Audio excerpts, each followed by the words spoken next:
Peace family, your boy Fonzie Neutron representing for AboutThatOnline.com.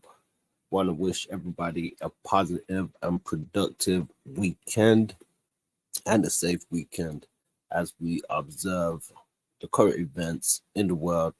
It's currently November 11th, and we've heard a lot of talk in regards to Armistice Day and the protests which will be happening in London. So we did a broadcast yesterday on Spreaker, and it will be available on other major podcast platforms.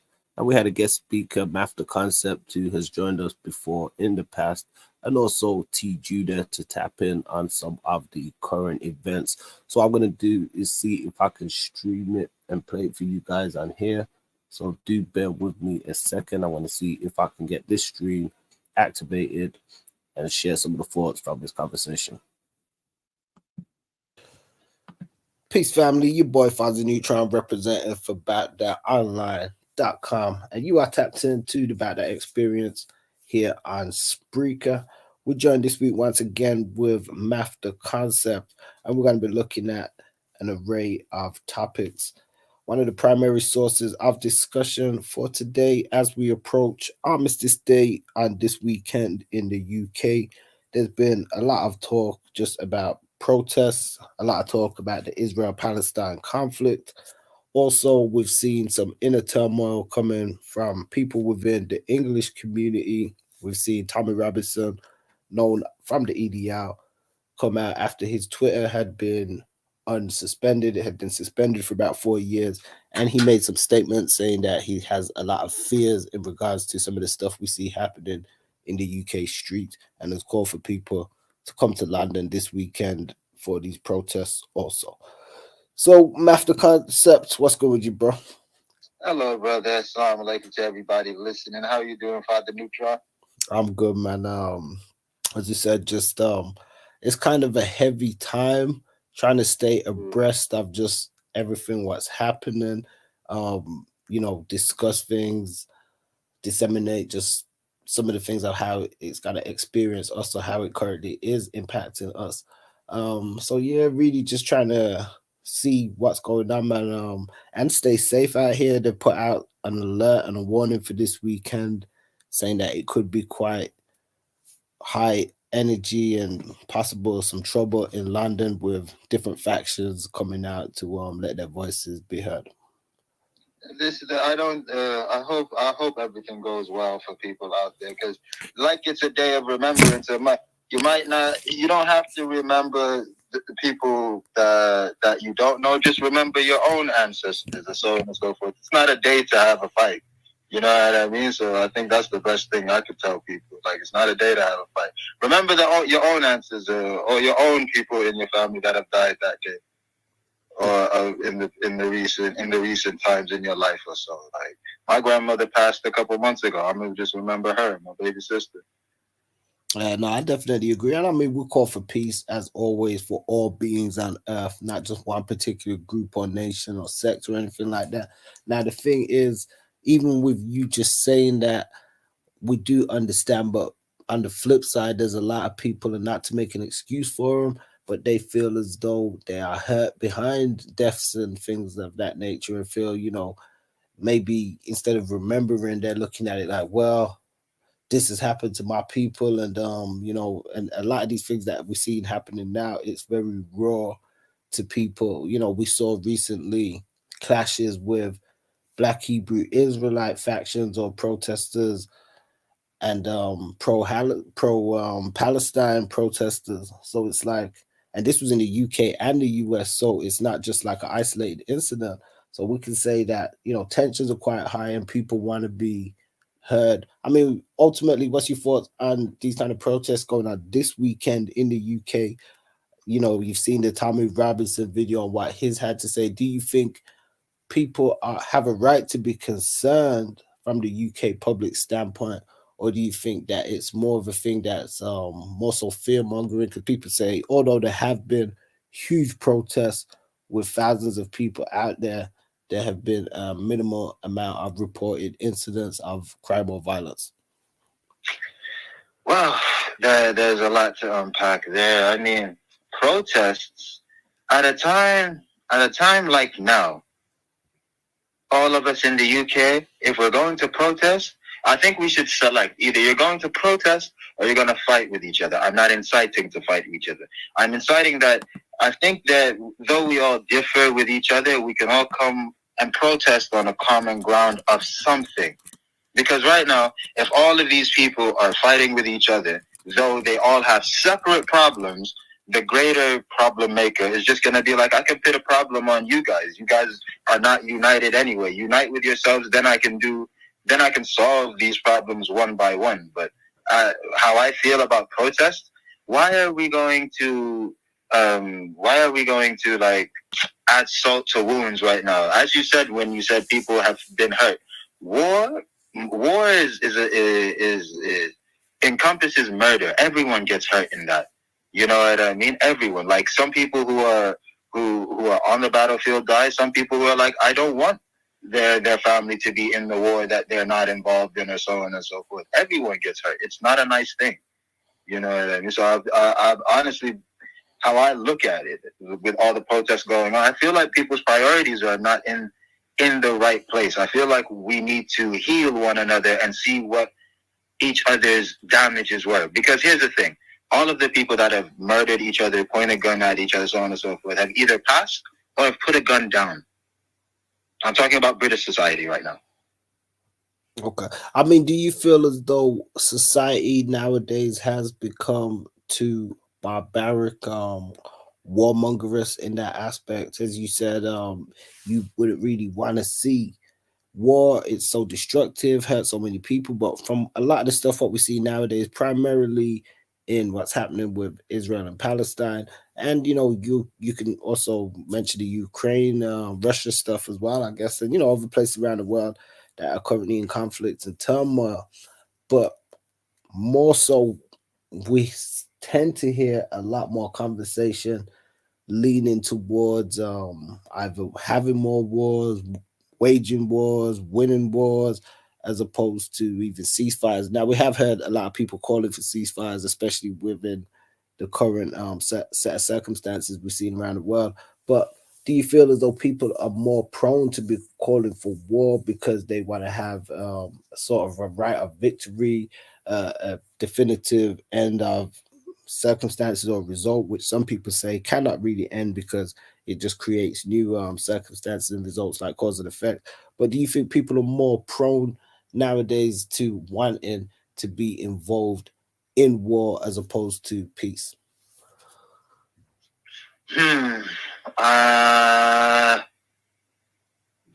Okay, I'm going to segment this answer. I would say, one, people have become very desensitized now.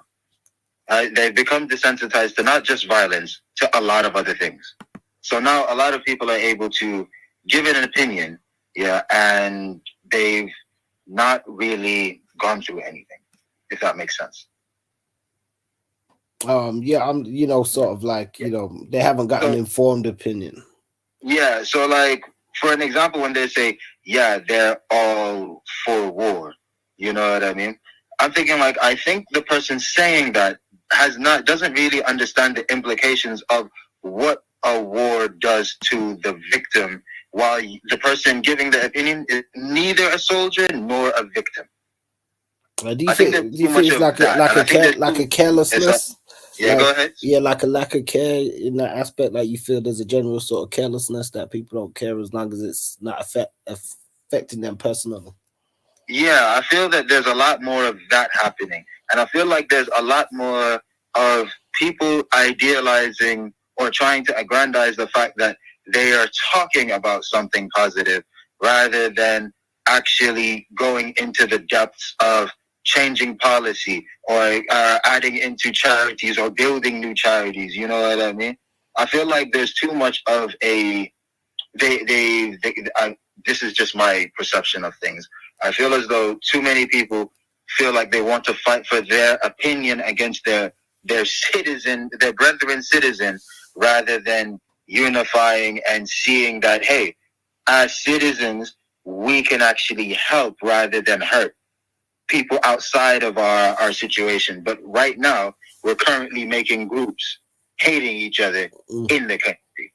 Well, I think that's a good point because recently we saw a protest in Birmingham, UK, which was it was labeled online as Black Hebrew Israelites versus Muslims, which I believe the guy who put the channel out, an English guy, was being a bit flagrant with the title heading and stuff as well, also, which could also be an axiom for just stirring up online commentary and hatred and just confusion and people not actually understanding what was going on. But the reason I mentioned that particular event is because we saw documented on that footage that the pro-Israel, or I should say the counter-Israel protesters, and you had the Black Hebrew Israelites who were being confused as people associating them with being pro-Israel.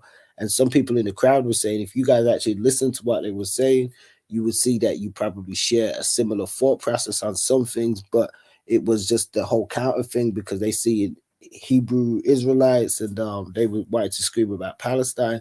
And there was a point where the guy that was with the Black Hebrew Israelites was on the mic and he said to those guys, he said, there was thousands of them, screaming against him. And he said, you guys don't really care about what's happening out there. You just want to be out here ranting and raving, something to that effect. Because he was like, if you did, you wouldn't be here arguing with me about it.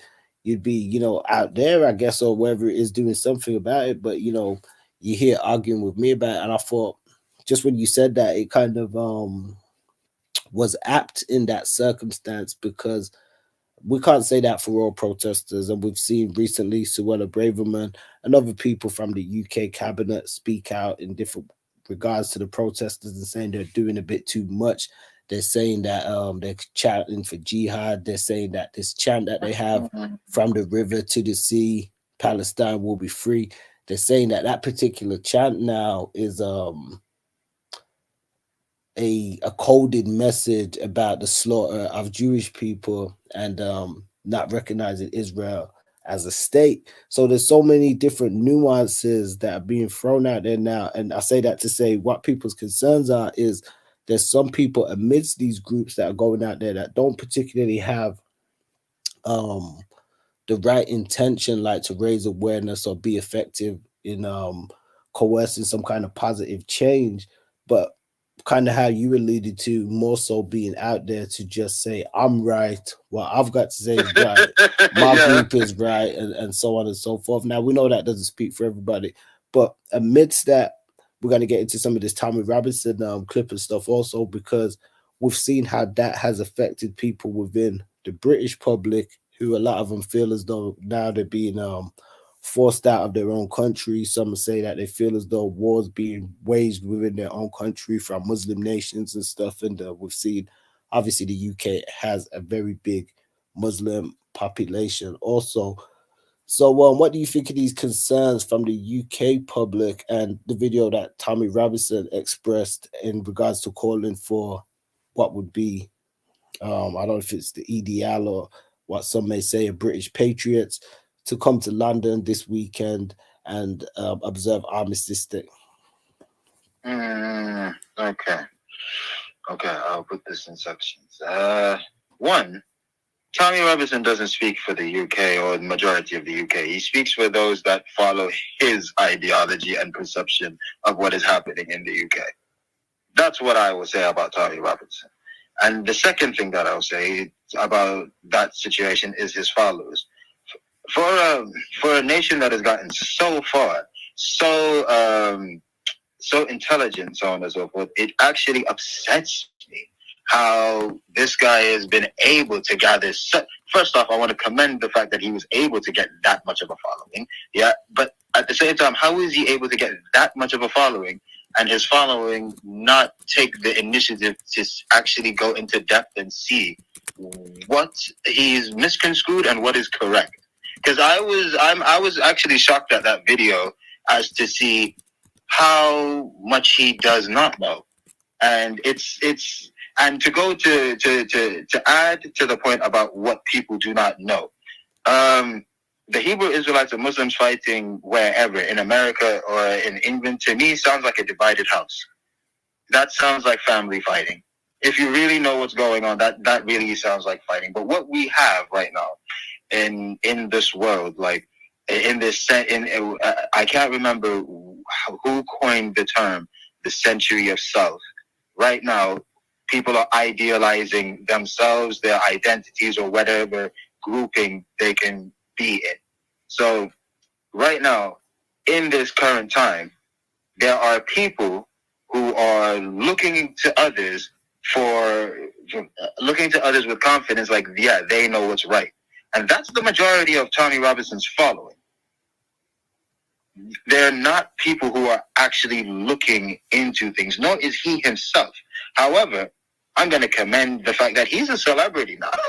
But here's the thing: I doubt he's ever been in a room with a conversation that is actually about what he is talking about, or like he said that the hate of Jews comes from the Quran, and I was just like, okay.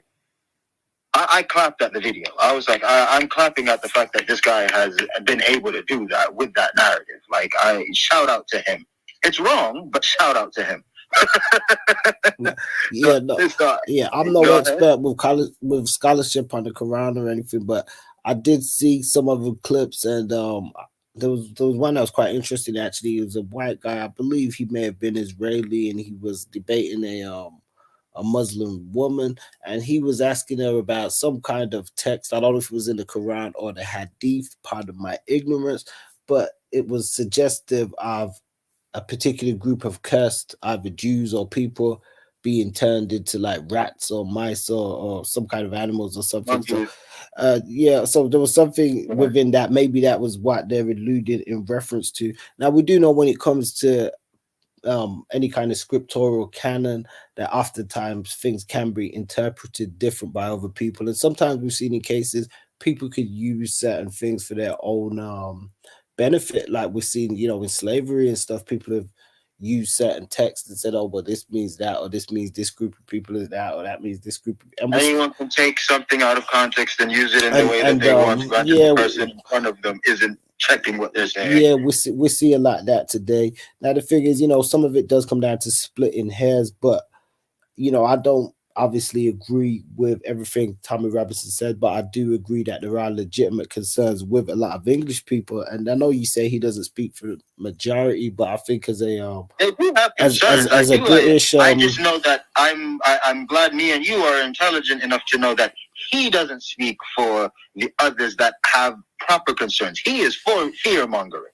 Yeah, well, I mean, that we can say that, if that's one thing, but we sort of want to look at how we can address these concerns, because whether we agree with the axioms upon how they're predicated, it's the fact that they're still there. It's still an issue then that is something that, we can see this still having a residual effect onto the Black community and the wider community. I was speaking to a brother earlier from the Nation, and he was saying, let's say if they could if these Gentiles could wipe out each other and wipe out, who's to stop them coming for you next or whatever. I mean, that's one way that people look at things, and it's sort of like that phrase when they say, if you're quiet about the injustice of others, it can come back to you and stuff. And there's different ways that that's looked at, because some feel as though other groups have been quiet about the injustice of Blacks, and so we know that there's a lot of different, which they have been. Yeah, which they have been different. I'm not trying to play tit for tat here,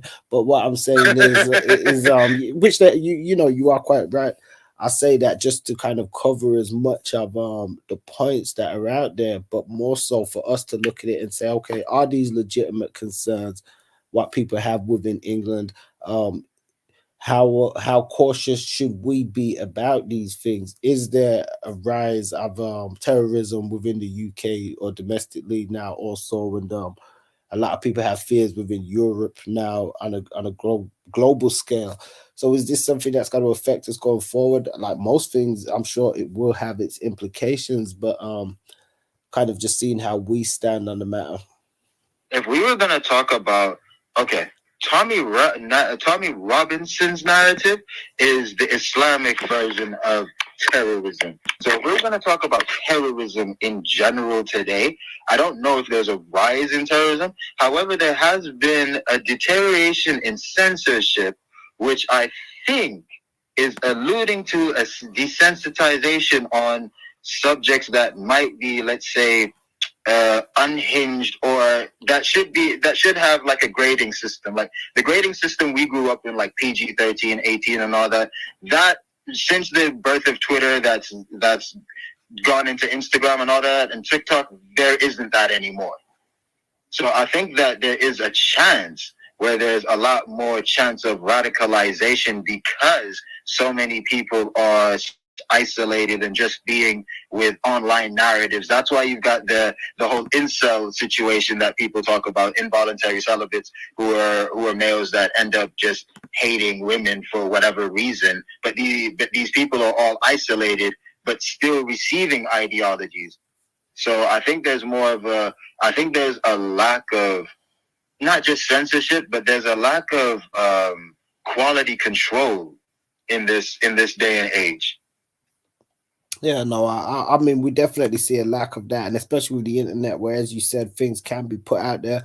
Some things, there's a lot of fake news and fake information and stuff out there, but also there's a lot of people voicing their thoughts, and then that having an effect because it reaching other people, and we're seeing a lot of people in the comments and with the likes and stuff, so we can kind of gauge and see, okay, do there's a lot of people that agree, or we can see from the views. And I know these things can be fabricated also, but oftentimes you can kind of gauge, the bots and the fake views from the stuff that are like real views, and especially in the comments, you can oftentimes discern. I know a lot of AI and these bots now are very elaborate, so it's definitely quite interesting. I mean, us as being in the UK, I feel as though I didn't answer the rest of your question. Okay, yeah, go If ahead. you want me to continue. Yeah, no, go ahead. I'd appreciate that. So about the concerns, obviously, I mean, come on, think about it like this: the speaking from the position of a black Englishman, coined by the fact that I was born in England. Okay, so when you have to think about this, a lot of the people in this island did not make the choice to have one, their armies go somewhere and colonize. Two, give the deal to people to come over here, even though a lot of the other bodies, European bodies, got themselves into a war. You know what I mean? The World War and so on and so forth. You know what I mean? I'm not going to go back into the history right now about how things, how the 1888 Berlin Conference was the reason why it happened. But for what I'm saying is, yeah, they should have concerns because obviously, from a narrative of what some of the English folk have said, they feel like there's an abusive relationship between them and the system above them. This is before the entry of black people, Jamaicans, Africans, or the Asians. This is their narrative. So you have to understand that for us, even though they've been doing whatever to us for how long, you know what I mean? But when we're talking about the people here that have lived here before we were even put into the country, yeah, I can understand because there is a big difference in culture. When I say culture, that encompasses what we eat, how we conduct ourselves, what is offensive, what is not offensive, so on and so forth. A whole way of life. Yeah, a whole way of life. Just because we speak the same language or we use the same hieroglyph, whether it's sonically or written, yeah, doesn't mean we're actually speaking the same thing. We just know how to use a medium of communication. Of course. Right? Well, that's why. Just to add on to that, I always, say that I feel as though England is definitely one of the most separate places in the world in that aspect because there isn't that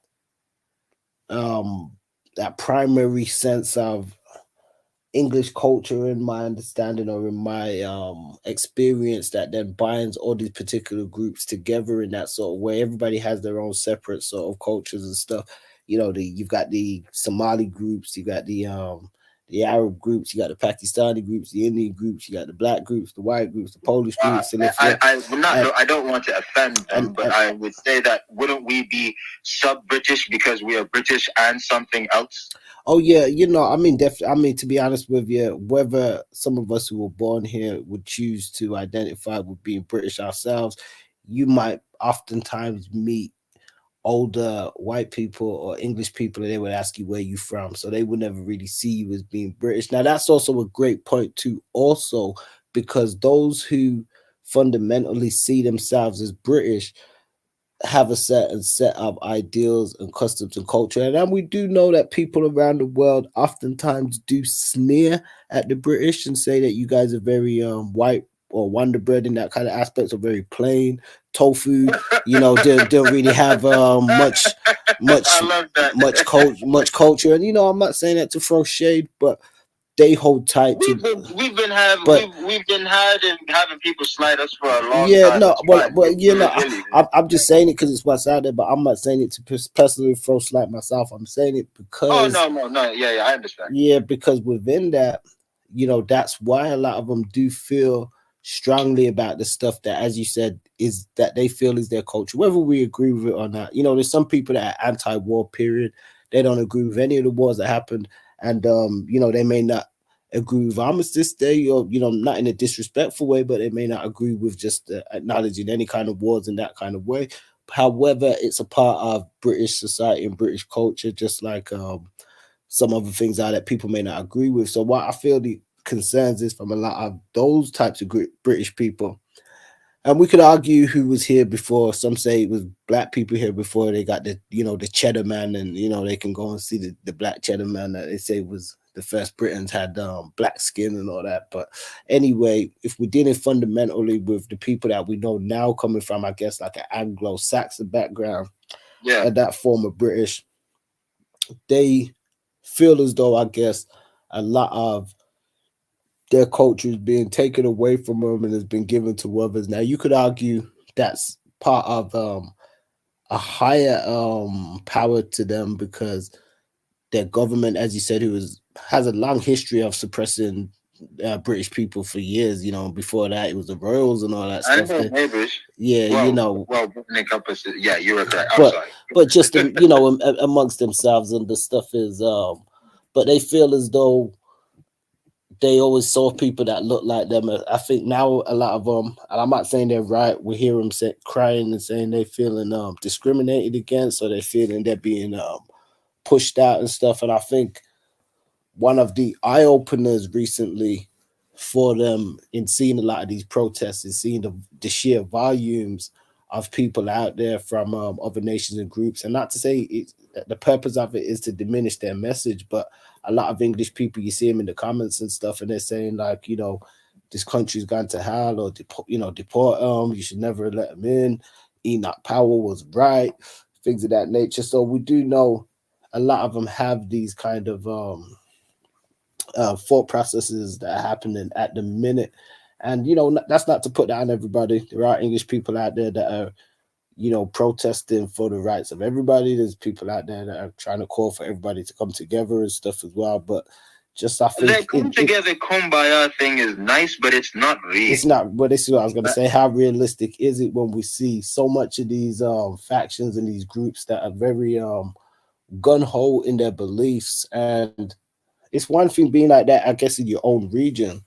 And it's like you saying with being sub-British. Even a lot of these groups are sub-British somewhat, but they don't care. They'll take this damn place over and have it running like they want to run it if it's up to up to them. So you can kind of see where the argument comes from. That's not me taking sides, but that's just a fact, the actuality.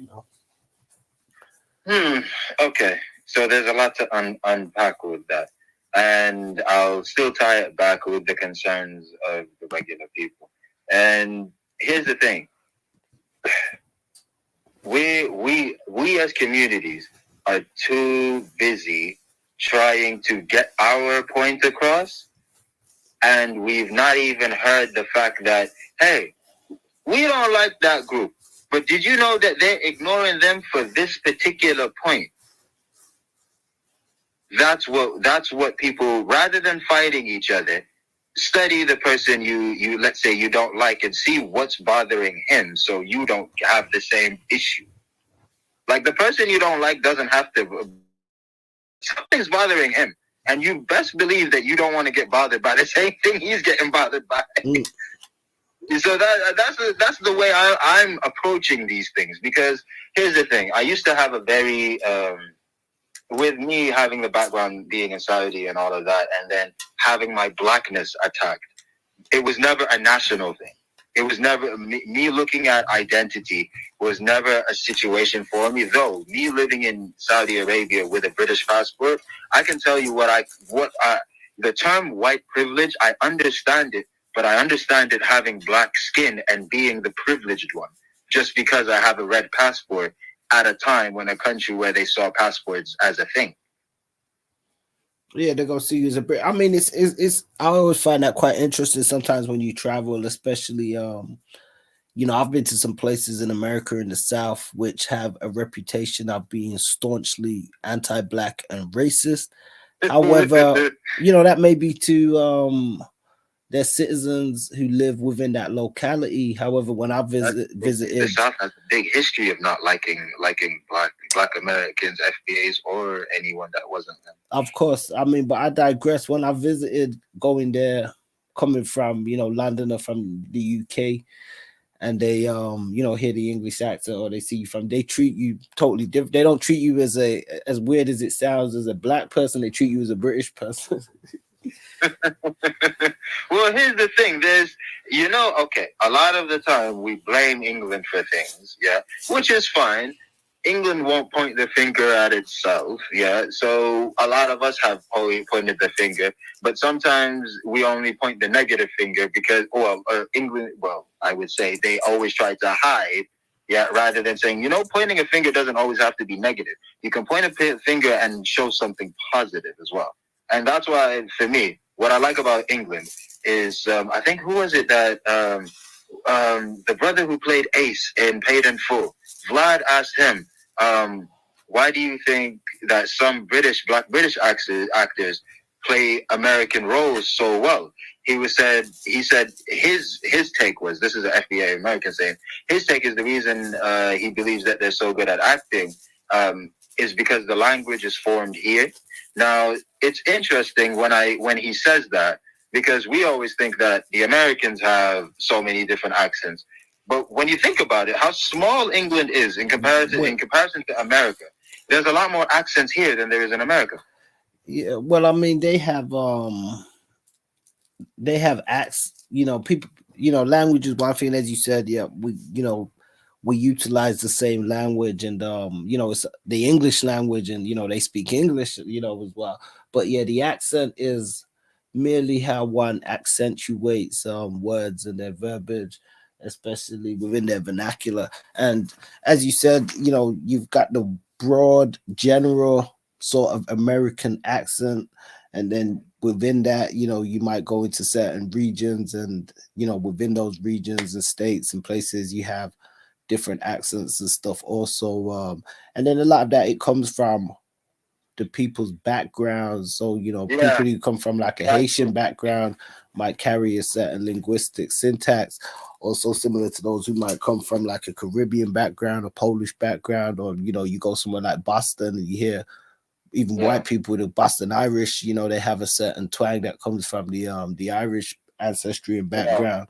Now, they do, and some Italian as well. I did visit Boston back in the day, and it's a beautiful city. It's like a bigger London, like it's a university city. Like I like seeing the fact that there was all this activity in this. Yeah, a lot of people don't realize a lot of the architecture and just the links between the Americas and Europe are the same as well in a lot of ways.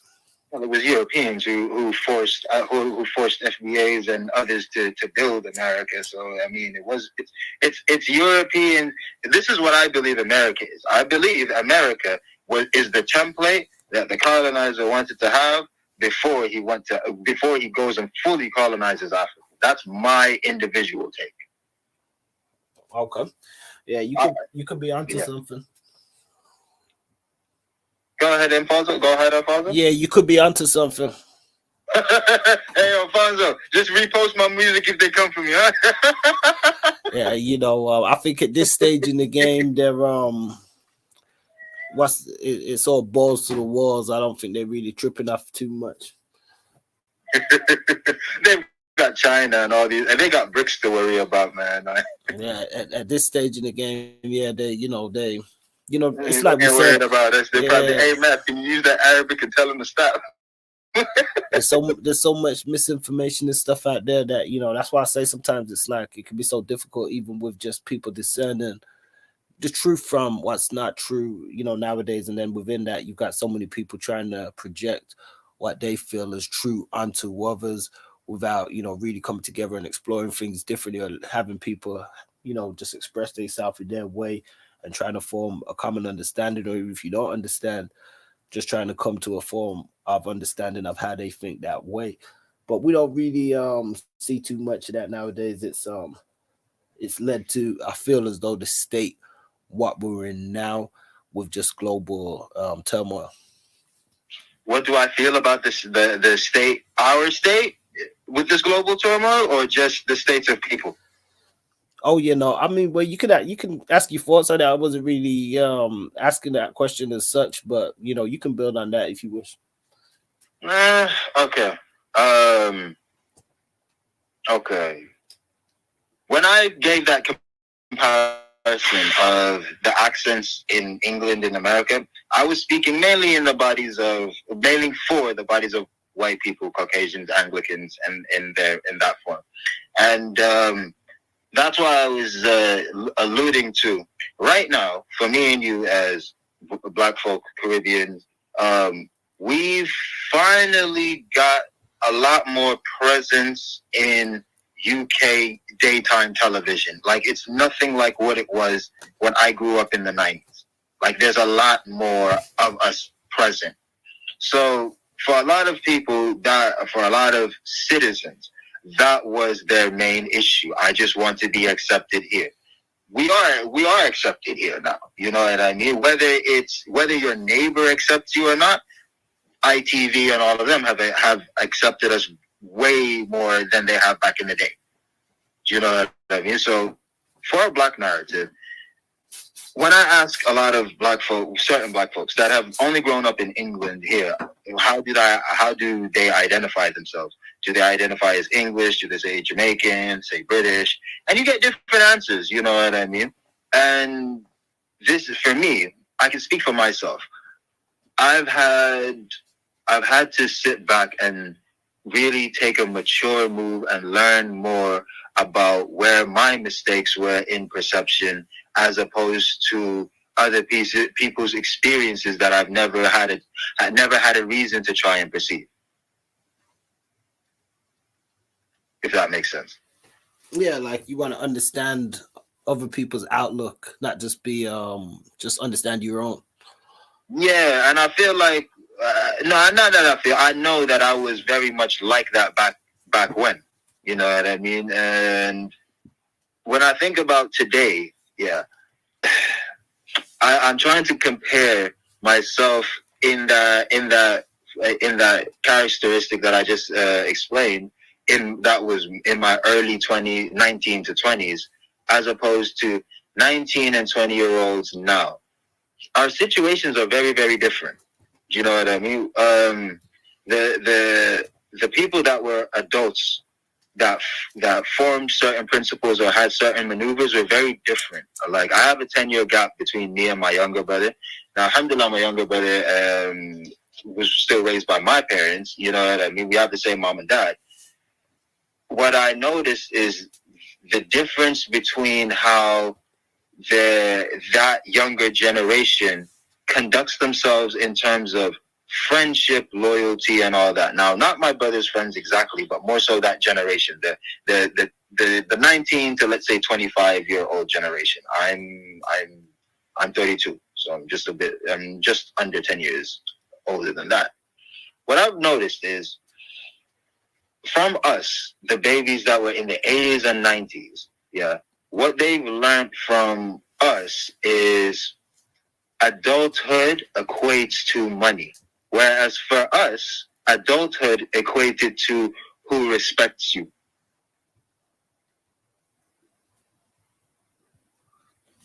Is you see that? Yeah, I'm listening, bro. I'm just waiting to see where you draw it to.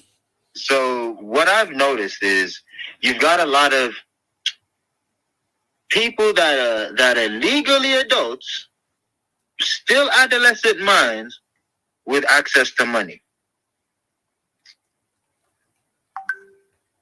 So that's what I've noticed.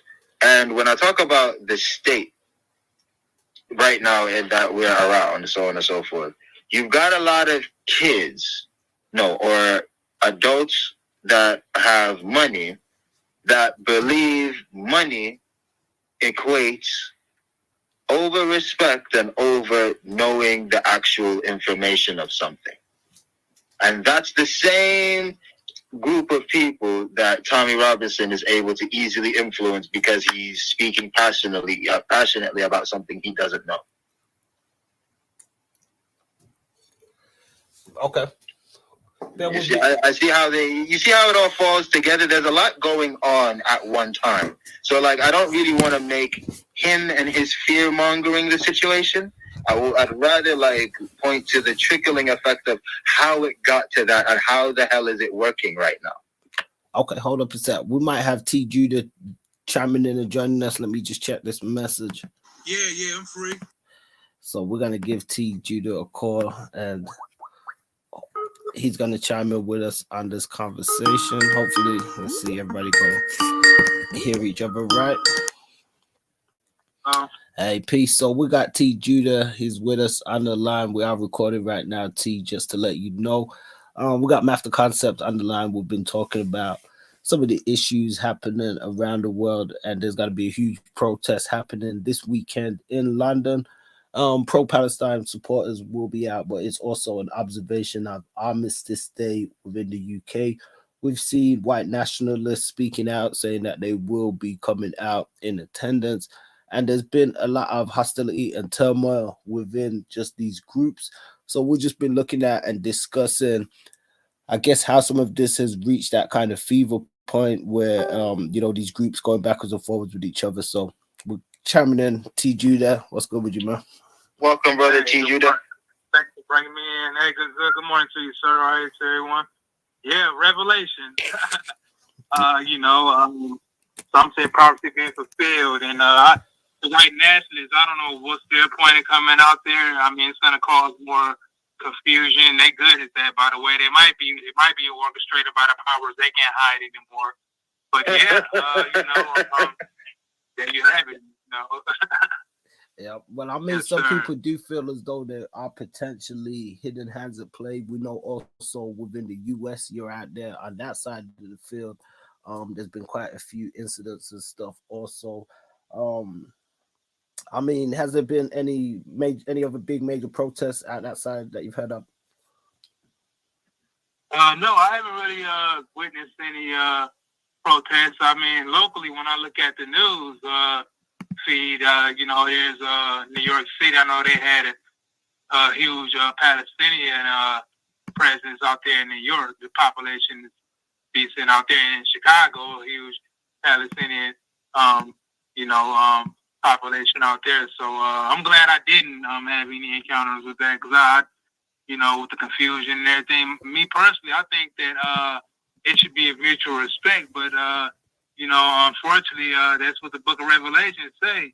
If you want some insight, you go and you open up these books and you read it, and then you will see what's happening. Some people might try to oppose it. You always got the remnant people that say, no, I don't think so. But I mean, I'll tell you, it's pretty interesting to read some books, and then you start to link certain events together with that book, You said Book of Revelations, brother T. Judah? Yeah, yes, sir. Yeah, like it tells you about the Euphrates River. Have y'all heard about the Euphrates River that dried up here in the States? Wow. Nope. Yeah. You can Google it. The Euphrates River dried up. Now, actually, no, the Euphrates River, that's over there in the east, isn't it? Yeah, I believe that's one of the big. Is that in India or somewhere? Not to go away from the topic that you guys talking about, but yeah, Google search the Euphrates River drying up, and you go look at that with the Old Testament, and you look up and what it see what it says about the Euphrates River drying up. It will kind of make you say, "Wow." Well, I want to ask you this, because I'm gonna see, let you and the brother build and stuff as well. But one of the things we was discussing before we brought you on, we were saying there's a huge amount of some may call it racial tension within the UK right now. We've seen our local government and parliament and stuff come out and speak out and say this weekend they feel it might be quite tense. There's a lot of tension where people feel as though they're being pushed out of their country or their community, and whether people see that as valid or invalid, but that's a thought process that people are having. We've seen other groups coming forward and wanting their voice to be heard. Are you seeing any kind of racial tension as such in the US also? Yeah, you can feel the vibe. Once you can feel the vibe, you real in tune with the universe. You can feel the vibe. I mean, it's always been there. Human beings. I tell you, the United States has been on a downward spiral for a long time. I mean, look at the economy. Look how most of the people actually they can't even maintain the social structure when it comes to just trying to keeping the people in coherence with each other on a social level. So yeah, it's just I mean, you talking about just the way that people are acting and rude and just Americans. I mean, they got some of the most selfish people and rudest people in the world. I mean, I'm pretty sure you guys hear about that. But yeah, it's a lot of things manifesting on. Do you believe that? You believe the American society is the most selfish society? Yeah, I think that. I for me personally, I think so because I mean I live here, but I mean look how they act though. They don't America set trends, or don't the whole world look at America and see? I don't know if a lot of people see them as that same country they'd seen them years ago, but I mean for decades they done kind of paved the way to. But I think most people was kind of blinded by that. Now they're starting to say, hey, we need to fall back from America because we don't like the direction it's headed. And you see, the one Americas though. Yeah. I believe there's the American culture and then there's the American military. I think for us outside we differentiate the two. Yes, sir. Definitely. That's just my perception because honestly I feel for us. I'll give you a personal take. I used to see, as I grew up later on, the debates between some FBA Americans on talking white, the vernacular people had. For us growing up as black kids in the UK, we used to watch this show called Keenan and Kel. For us, we never saw Kel white and Keenan talking black. We just saw them as speaking American. Yeah, I remember you said this last time, but I did say then that I always felt Keenan was more black man because Keenan had a different swag to him, and especially when he started rocking his dreadlocks, and he was, even when you used to see him pop up in like Steve Harvey show, and they used to do cameos and other stuff, and Keenan was in a movie called The Mighty Ducks as well when he was young, but he was always like a hood kid, you know what I mean? Cal was a bit, as you said, was a bit off-brand, goofy type. I think he was there more to appeal to like the white audience and fans. I see. Because I tell you, the movie that they were in, Good Burger, there was a scene where they had to dress up and go into the other scene, and Keenan acted a type of way. And I come from a Jamaican background, and my mother bursted out laughing. I was like, why are you laughing? He's like, there's some Jamaican ladies that act exactly like that. That's the expression. I mean, we don't know his background, but we know there's a lot of Caribbean, especially the US. But Keenan, his background, he could be Jamaican as well, you never know. Could be. I'm not sure what his background is, but it was entertaining growing up. So I believe that we had a wrong narrative shown to us about America, especially Black America. Now I start referring to the America that everyone talks about as the white America Eminem was talking about. Right. Yeah. That's the America that I would say the majority of the world don't like. But for me, as a person who grew up in Saudi Arabia, Mohammed bin Saud said his template for what he wants Saudi to be like is like Miami. I would tell you, I would attest to saying that the American culture has had a better influence than America's armies have. Oh, really? So tell me, yeah, we know the army has been infiltrated, just like the, police force. We don't know what people's intentions are. You heard that saying, when you meet somebody, you got to really get to know them. Because some people come in there and then they try to infiltrate and corrupt the behavior. You're right, though. So what experiences? Tell me about the experiences with the military. This is interesting here. See, for us, like when I grew up in the Middle East right now, yeah, I grew up in Saudi Arabia. I grew up in literally where Mecca was, right? So for me, I grew up around a plethora of different people from all around the world. Because for us, what made us all identify with each other is that we're all not from here, but we're all under the consensus that we want to be around Mecca, right? So for a lot of people that come from third world countries, let's say, I'm trying to think. The biggest example that I have, this is a good example of something that the American Army has done. We grew up around a lot of Filipinos. Now, a lot of Filipinos play basketball, they break dance. They're pretty much the black people of Asia. With them, the reason why they play basketball and all that, so on and so forth, is because they said that they were colonized by the Spanish, and the Americans are the ones who kind of got rid of the Spanish for them. So they picked up American culture a lot. If you go to Saudi right now, most of the people around basketball courts are going to be Filipino. That's interesting. I mean, let me just interject quite quickly.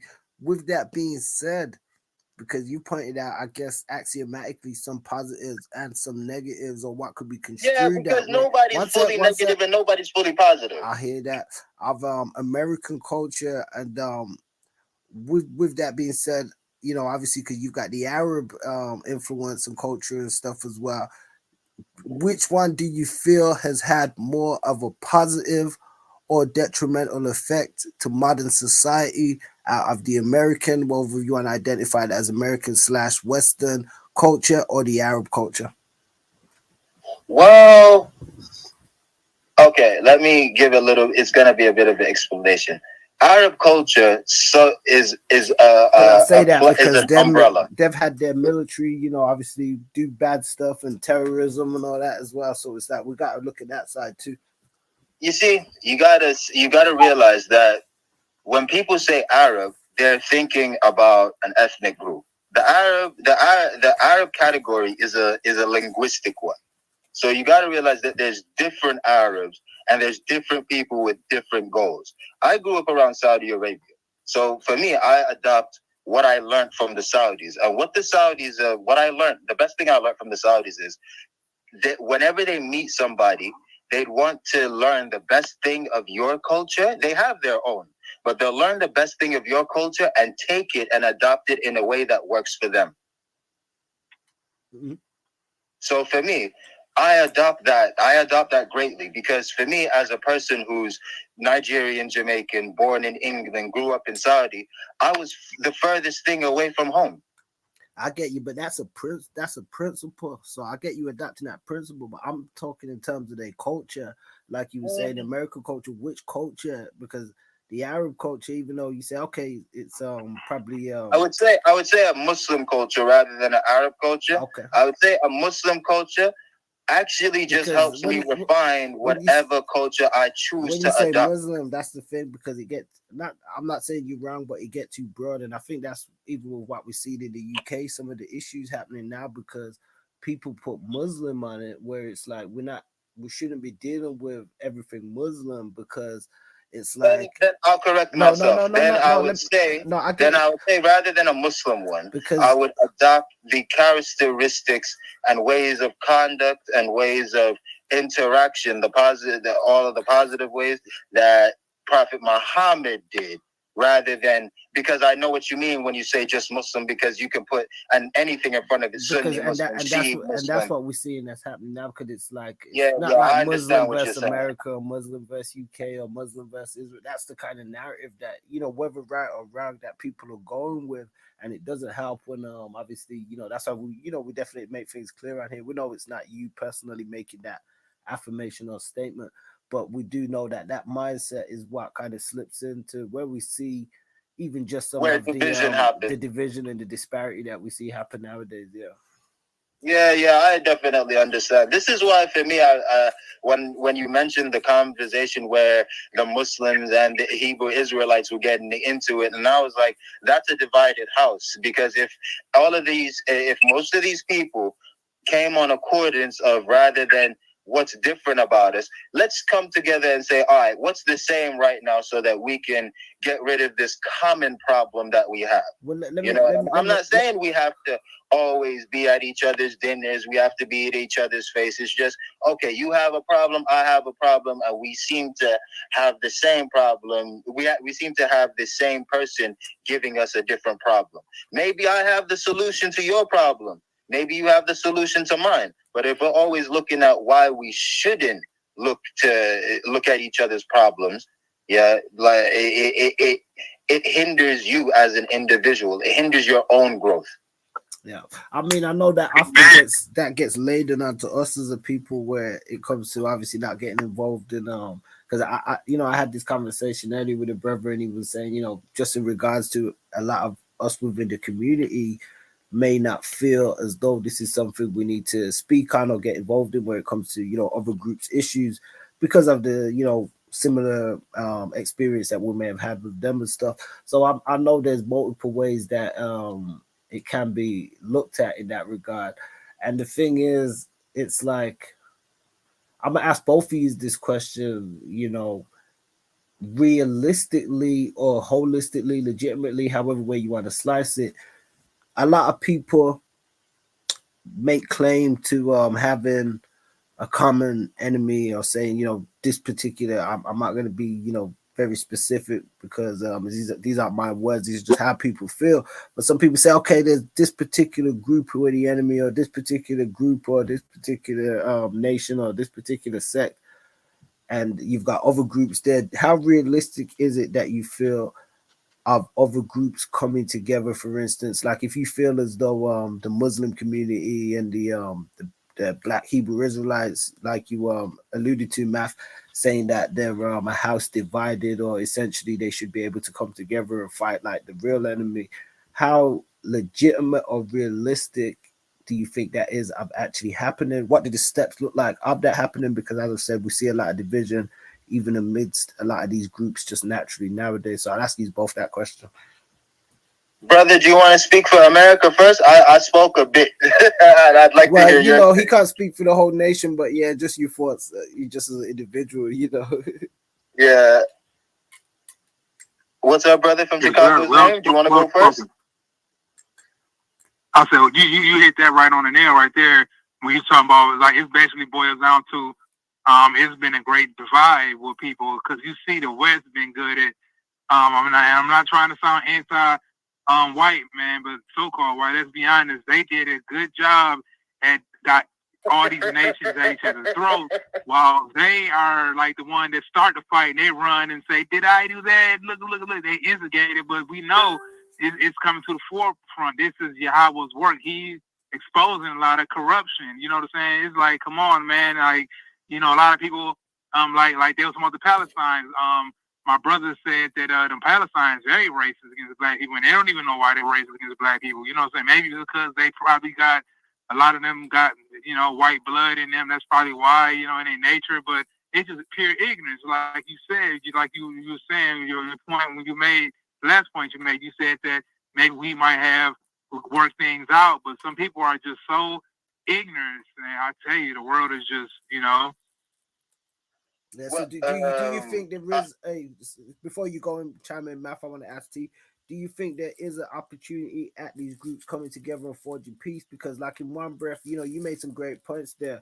We hear some people say that, the Israelis, or the Israelites, I should say, and the Palestinians are actually like, the same. We hear some of them even in their debate say, we're fighting, but we're the same people. We just have different thought processes or different ideologies. So I say this because oftentimes we hear people from our community sometimes pick a group and say, oh, this group is the enemy, or this group is the devil, or this group are the bad guys. But if these people are both saying that they're the same group and the same people, by process of elimination, does that not mean that both would be seen as a threat or enemy in that regard? Or do you feel as though we can actually forge these allegiances with these people, put things aside that have happened in the past, and move forward? Or do you think it's just not realistic? it could be. I mean, anything's possible. I mean, I think that if I mean, I don't know the dictators. I don't know if they got dictators over there, but I mean, it's gonna have to take it's probably gonna have to take a divine intervention because if they don't, I mean, nobody wants war, but people turn and start maybe praying more, and then maybe they trying to take prayer out of everything, and we know that money is not going to solve the problem. Materialism is not going to solve the problem, and we see look what's happening with the world as we know it. You know what I'm saying? I mean, people are all in they getting bugged out their mind, and so the only solution is they gotta have to figure something out with a divine intervention. You know what I'm saying? But yeah, it's possible. But I mean, will pride get the best of human beings? It seems like that's happening right now. So while us three right now having this conversation, it's not a debate, it's a conversation. I think that this is important for us to get out there, and maybe hopefully people will hear it. And they gonna hear it, but if they could take heed to this and run with it, Yeah, can I give a point that's I don't want to say that I'm speaking for all Africans, but I'm going to give a point. Something that needs to happen in this generation, and I think, and not this generation, this time frame that you're alive, I think there needs to be a lot of introspection, because what I've realized is that a lot of people are not able to love another person because they do not afford themselves the love for themselves. So I think that's another thing. It's easy for you to hate someone if you hate yourself. Amen, sir. Amen. Oh, wow, that's powerful right there. Powerful. No, for real, I look at it because here's one thing I realized. Like, at a time, like, when I was a bit more unhinged and rougher, I did not like myself. At this point in life where I've been through certain things and I'm a lot calmer and I've come to realize I'm at peace. And now when I'm thinking, like, why didn't I have that feeling for myself back when? Because if I was to take this energy now and talk to that younger person, yeah, I would actually not have taken those situations as hard as I did as a child. Yeah, you learn through life and experiences. Definitely. So I believe that's a key point. I think that before we can get the whole, I say kumbaya sarcastically, because here's the thing. It takes a very strong man for someone to hit him and then him not react, though he has the power to. Well, I mean, MLK, he taught to turn the other cheek in that aspect, which can be metaphoric in some cases. Yeah, a lot of people. I can sentiment with Martin Luther King in that, but however, I'll sentiment with Malcolm X in terms of dealing with an oppressor. If you're someone trying you is different from someone trying to oppress you continuously. That's just my belief. Yeah, no, of course. I mean, there's always different ways of handling things, and the interesting thing, especially when we look at oppression, is something that some people say who feels it knows it. There's many black people among the diaspora who feel as though they have been oppressed by all these groups and nations, regardless of their religious stature, regardless of their economic position, regardless of how many times a day they might pray, or how many Pope visits to the Pope they go and do, and so we see so many different people across the spectrum in this world who a lot of black people feel as though they've been oppressed by or are still being oppressed by. Because I think when we look at oppression, we can say it's like suppressing beings and holding people down and stuff. And a lot of the times we laden that just amongst the white community, and more recently we've seen a lot of that conversation being laden towards the Arab community also, which some people are in a stitch about. We've seen like Mutar. I gotta step out for a minute. I'll be right back. Okay. Yeah, let me know when you can keep me on though. Okay, yeah, just stay on the line. I'm gonna mute you, and then yeah, just actually, if I mute you, I won't know when you come in. So yeah, don't worry, he'll come back. Yeah, so I say, like, with all of that, you've got you know, all those differences.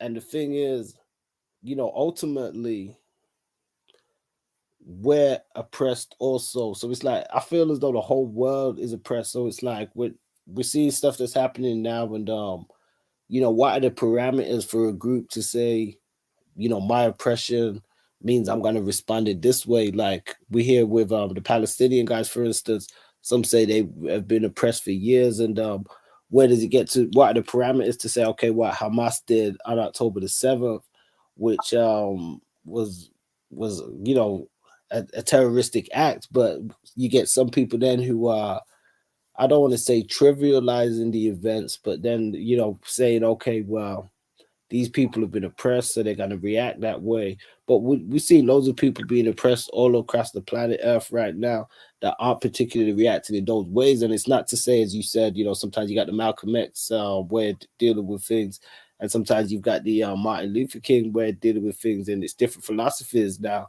I suppose you've got to apply your own discernment in each circumstance, like what's fitting to you. It's sort of like self-defense in one aspect, and I say that because me, I'm not in any particular group or side, and I see the biases in a lot of ways. Even sometimes where it comes to like we've seen with the West and them speaking on some of these things that they say Israel has a right to defend itself, or if somebody does that to you, then you've got the right to do something back. And it's like they don't necessarily say that about other things that happen in society either. Like when things happen with like black people or other groups or other nations, these things might happen to, and they don't say the same thing. So we know that there's a lot of bias going on. We know there's a lot of deception going on. But I feel as though, I don't know if you'd probably agree, but things will things will, oh, sorry, I'm just gonna close on this. I feel as though things will intensify before they subside in terms of violence and stuff, because, and I'm not saying it like because I want war or violence or anything like that, but just dealing with, I think, some of the passions and natures of the people that are out there. Okay. Because if there was to be peace, there are a couple of things. There were like four things. We would have seen peace already if there was to be peace, Okay, so what we have to realize is as Tommy Robinson was fear mongering, I feel, or I detect, is that what has happened is there has not been the correct narrative being presented to the world at a consistent basis. And when I talked about desensitization, remember I was talking about TikTok and all of those things. What has happened is that it's become a double-edged sword for both the people that are spreading the narrative and those who don't like the narrative. Because now, with the birth and emergences of TikTok, people are getting to see things in real time. What we're seeing right now is the stream that we're usually using for whatever we use have a narrative of this attack that is made by the Palestinians. Now, that's a narrative that's been spread around in the West.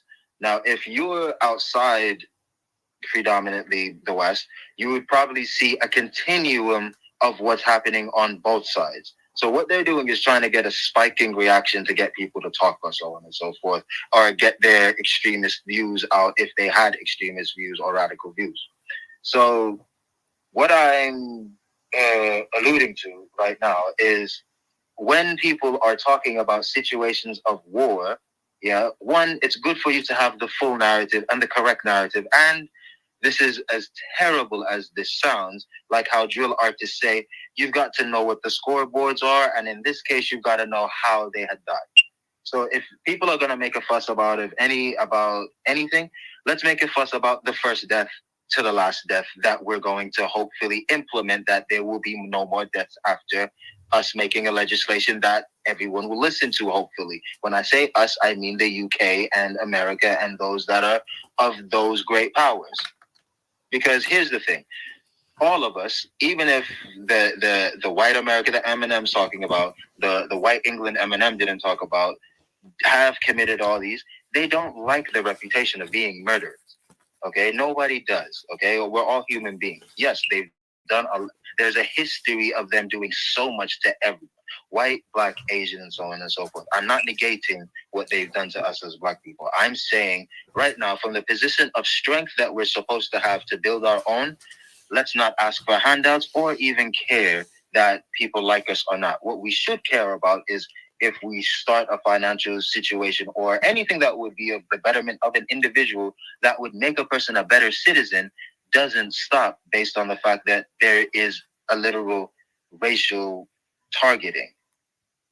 Yeah, no, we definitely always gotta have that. I want to take that as a point to shout out Rap Raven and his Black Betterment broadcast. You can catch them on YouTube on a Oh, Thursday. there's a group called Black Betterment? Yeah, they broadcast. Oh, shout out to them. I'm about to give you the information. They broadcast on a Thursday and also on a Friday at 10 p.m. on YouTube. If you type in Black Betterment broadcast, they go over a lot of topics, discussions, and also have a lot of strategies in place and stuff. Also, and as you know can guess, it's all about Black Betterment. Did do an interview with the brother a couple of months back on the DOA TBM line. Also, you know, get back into the conversation now. I think T Judy's got to I was rejoin going us. to add to the point of when we're talking about war, for an example, let's talk about all war from the beginning of time to now. This is just one that we're talking about. If we're going to approach things, Well, no, I was gonna get you keep that point because you know even just the reference of war. Now we've heard polarizing thoughts on just this conflict or this war that is happening. Some people feel as though it's leading into a war. Some people feel as though it already has been a war. So as you said, there's been massive casualties on both sides, not just obviously the terror attack that happened on October the 7th. But what you're saying is in terms of like, you know, it's not really a war. It's an ethnic cleansing what they're when you doing to the say, Palestinians. It's not a war. They've had an attack. well, I mean, I know It's they not a say it war. was. A war has to be an agreement between two. They say No one agreed on anything here. yeah, but that's war. You know, there's all's fair in love and war, but they say that the Hamas. You have to have an army in order to have a war. The Palestinians don't have a war. They have stones and a couple of things that they don't. I don't even know how they got. They don't nearly have as much as what the American army left in Afghanistan. Yeah, I've never been out there. I don't claim to be an expert on their munitions or anything. I could just see the reports, and some of this has come from IDF or pro-Israel sources that say that they have an extensive array of munitions and they've been supplied by Hezbollah and potentially Iran and stuff as well through the Muslim Brotherhood and other terrorist networks. Now we can't say it could be. It could be. If I'm to be honest, I've detached myself politically in certain things in the Middle East because I don't have a say. I have a say as a Muslim. I'll be honest, it's a mess. It appears to be a cesspool, which unfortunately the world is seeing right now and stuff. It appears to be a real cesspool out there. But yeah, and the thing is, I just wanted to. Welcome back, brother. Okay, peace, fam. I just wanted to bring back to the point though, because you said just about war, and this is a point that a lot of people have made. They feel as though you know what Hamas did on October the 7th was reprehensible. Some feel as though, as you said, one person's terrorist is another person's freedom fighter. So some feel as though, okay, well, that was a war attack. So they can't have it both ways and attack and wage war and then wave. You don't want to really wave the white flag afterwards. You refuse to because the IDF and Israel have said many times, if you guys just surrender, wave the white flag, it's over. But they refuse to do that. They're still fighting back, which means they do have arms and munitions, whether that is coming from Hezbollah and other members of the Muslim Brotherhood in the Middle East or not. However, you know, they are waging war back, and it's a backwards and forwards thing. So when they're getting hit hard by Israel, is it right then for them to turn around and say, okay, that's not fair that you hit us that hard because this is an unfair war and it's a war crime? You know, I'm not advocating any kind of war, but they can't have it both ways. I'm going to say this. I'm not sure which Bible it was, but a quote from the Bible: "Pressure made the wise man mad." So here's the thing. I'm not excusing anything, but here's the thing. But you will the people of the nation of Israel pre their dissension into Israel, they had also gone through a certain situation with the Holocaust and whatnot. Yeah. I am going to say this: hurt people are able to hurt people, and hence why the narrative is never been how come how come there's not been any resolution or public resolution for the Holocaust. And there's a lot, when you talk about the World War and what caused the World War, there's a lot of things people need to answer for. There's a lot of nations that people need to answer for, and probably they can't pay back what they like. There is no money, there is no financial amount that they could do. It have to be infrastructural, and they don't have enough people to do that. You know what I mean? That's the reality of the situation. Because here's the difference between, let's say, the brown world and the white world that Eminem talks about. The brown world has a lot of numbers and has a lot of hearts and souls. It doesn't have military structure. I just got interject now because sorry, I want you to pick up, so don't lose that point. But only because it's the third time I've heard you make reference to the white world that Eminem talks about, and I'm by far no means any expert in Eminem's lyrics or theology. So I want you to break that down. Because I don't want to assume the white world that I've heard him talk about his mom and but I want you to break down, so we know. On Eminem, Eminem, Marshall Mathers, he's a rapper from Detroit, signed by Dr. Dre, pretty famous. He had a third, I think it was his third album called The Eminem Show.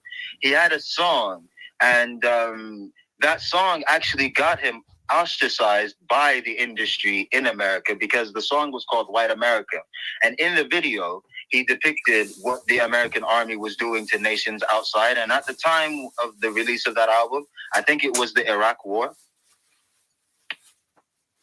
Okay. Yeah, so he spoke about how he as a white person acknowledges white America's actions, and that separates citizen from military endeavors.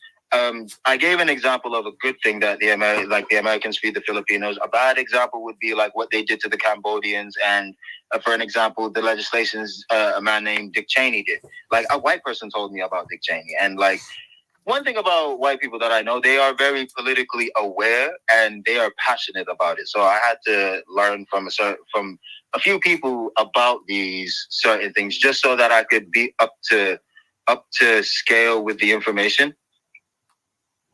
Yeah, of course, you want to be able to process it, handle it, move it down the line. Yeah, and I am no way a politician, a geopolitist. I actually learned all of this just to stay away from it. I'm more so of a humanitarian because politics is polarized tricks. Come on, it's a game. I mean, I'm not into politics. I'm into survival. I mean, that was a quote from that was a quote from Arnold Schwarzenegger as Ben Richards in the Running Man, the original. But anyway, you made a point where you said about white people and being into politics, and this isn't to point fingers at white people or anything, but I feel as though there is, especially when we look at the political landscape, especially in the UK, maybe a bit more mixed in the US. But we do see, for the most parts, it is white people, and then also Asians and stuff as well, predominantly make up a huge part of the political landscape. We do see some black people embarking in politics, but I think ultimately a lot of our people, whether it be around the diaspora, they see politics as like a game, or like, they see it as a scam. They see it as something that doesn't benefit them. Yeah, they don't see it as something legitimate, which in one aspect you can look at it and say, well, we do miss out in not necessarily being there then in those arenas, in the places where we could be utilized to make a difference. Now, then some would argue and say, when you're in those positions, you're still being sort of used as kind of like a puppet or being part of a greater plan that sometimes you can't actually bring into effect the things you want to bring into effect. Another quick movie reference on that point, Eddie Murphy in The Distinguished Gentleman. I believe that could have been 1996 or 1998. I've not seen that movie though. Shout out to that man for his movies. Yeah, and that was a great movie. That kind of, for black people, it showed you a bit of the political landscape. As he sort of scammed his way into politics, as a lot of politicians do. Um, he started learning about the darker underbellies of how some of the things work, and a lot of the things he wanted to change, he saw that he couldn't necessarily change because he was hit with opposition, and also we seen a lot of it was just about taking the money and running. So yeah, we don't necessarily have a lot of positive experiences in the political field, and even when we look at Africa in certain places, their politics are heavily criticized. It's one way of If doing we talk things. about Africa, it's a whole nother. Hey, Africa, I love my people, but it's we need, like I said, we need to start loving ourselves. I speak for the African diaspora when I say this. We need to start loving ourselves so that we stop feeling that we need others. And once we're able to strengthen ourselves, then we can actually be of a help to those that would rather we be a help to those, of course, rather than them going and oppressing. They would be wholesome with themselves. But we need to. This comes from us. I speak as an African in this voice right now. Speaking as an African, a lot of us do not love ourselves. We're just assimilating in situations and systems that are placed. Well, say similar to what Dr. Umar said, and this is why he said, even in regards to this present conflict, we shouldn't be getting ourselves involved with these groups in that accord or in that regard, because we got to concentrate on healing ourselves and taking care of our own in that way, and nobody else isn't going to do it for us. So as you said, it kind of lends me to a point slightly off topic and in a tangent, but it still ties in, because when we're just speaking about, then you feel as though there is that lack of love. One of the things we heard recently is there has been a decrease in the multiplication of black people, or if you want to call it Afro-Caribbean, within the UK. People say there's a lot more mixing, people going to other groups, marrying other groups. When you say we should love ourselves, then should that not, should the identity of that visually not be us with ourselves, like with our own people within our own groups and stuff?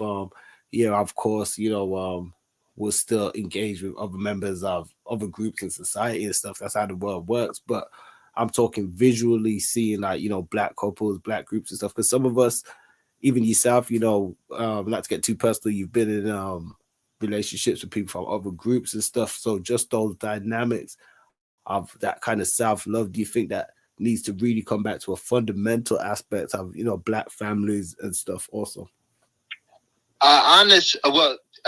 T, do you want to answer that first, or should I answer first? Yeah, you can answer. I think T floating around.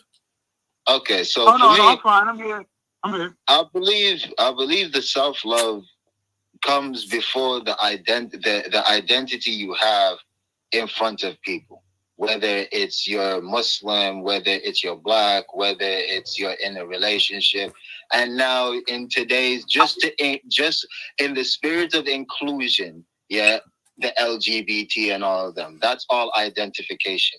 If I was to say there was a borderline consensus that a lot of people have, whether it is these groups, their nationality, or their identifications, is the fact that alone themselves, do you appreciate your existence without these things?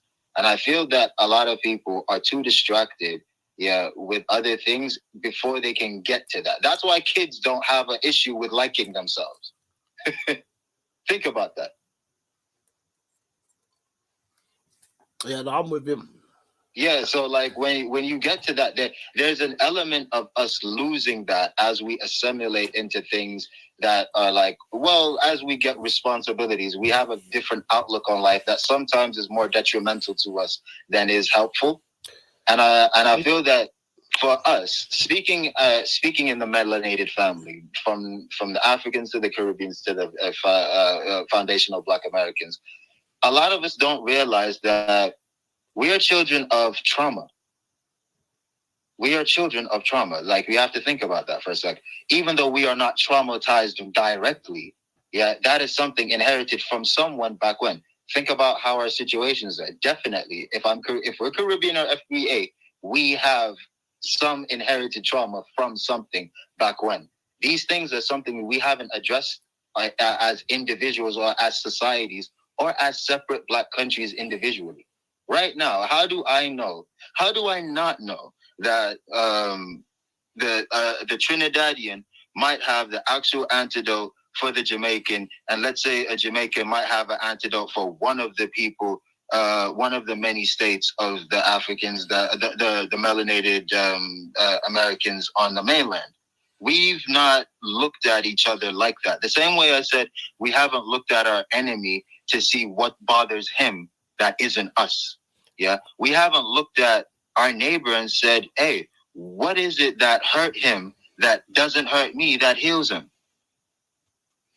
Yeah, I think you're having a bit more of that now in terms of, the mixing. Like, I remember at one point Jamaicans, wouldn't be mixing with, somebody from St. Kitts or, one of the other smaller The younger generation are anything. great at that. Nowadays, the younger generation don't give a fuck. Yeah, so things are a bit more mixed on that aspect and stuff. So I'll take that as then you then agree though that you did feel as though that Black family image would be more positive and important in that as opposed. No, it would be, but what we're having is more toxic Black togetherness than just Black togetherness. Because I'd rather not to bring this up, not to bring this the individual bad situation up. You don't want to see a Black couple like Krishan Rock and Blueface, for an example. You want to see a healthy Black couple. So what I'm alluding to is people are not healthy individually, and they're getting with each other while they're sick.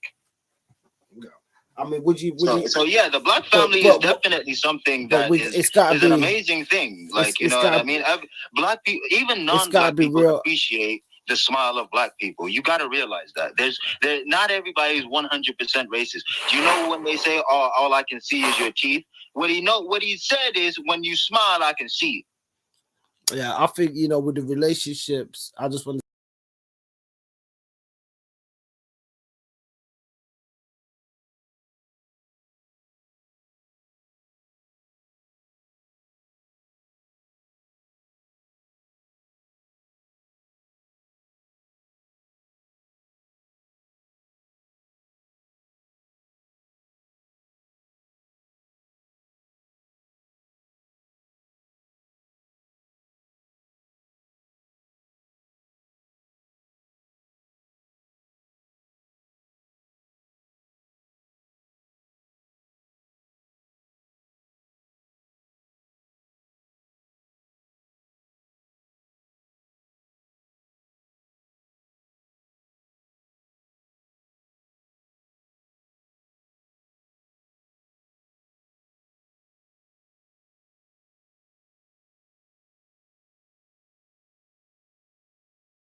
Up with one of these other groups.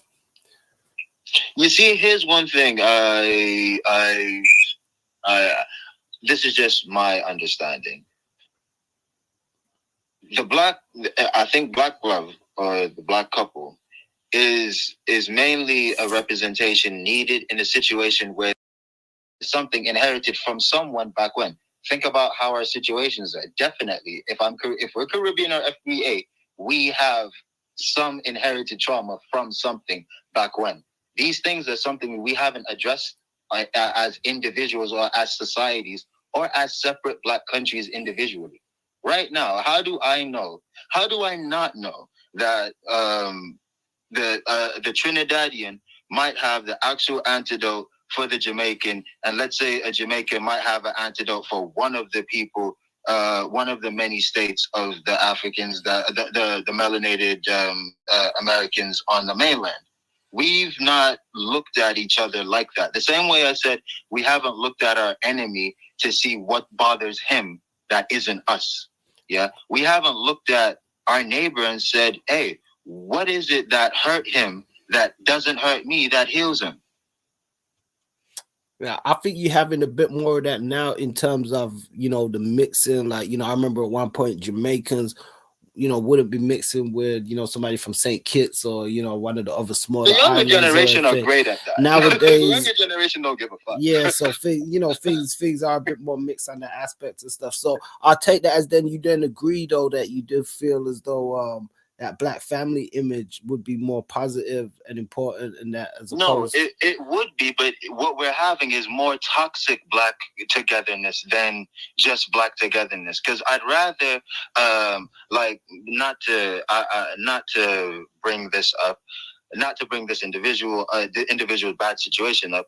You don't want to see a black couple like Krishan Rock and Blueface, for an example. You want to see a healthy black couple. So what I'm alluding to is people are not healthy individually, and they're getting with each other while they're sick.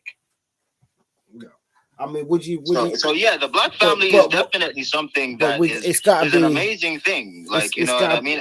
Black people, even non-black people, appreciate the smile of black people. You got to realize that not everybody is 100% racist. Do you know when they say, "Oh, all I can see is your teeth"? What he said is, when you smile, I can see it.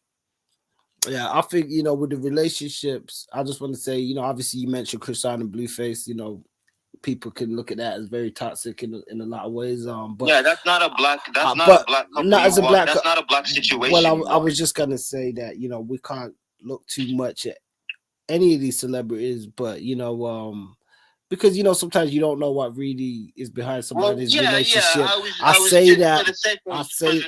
Yeah, no, of course I say that because we've seen recently with the Will Smith and Jada Pinkett Smith, which a lot of people that was heartbreaking for many years had thought was an example of a positive black couple, which now they realize was a fallacy and an illusion.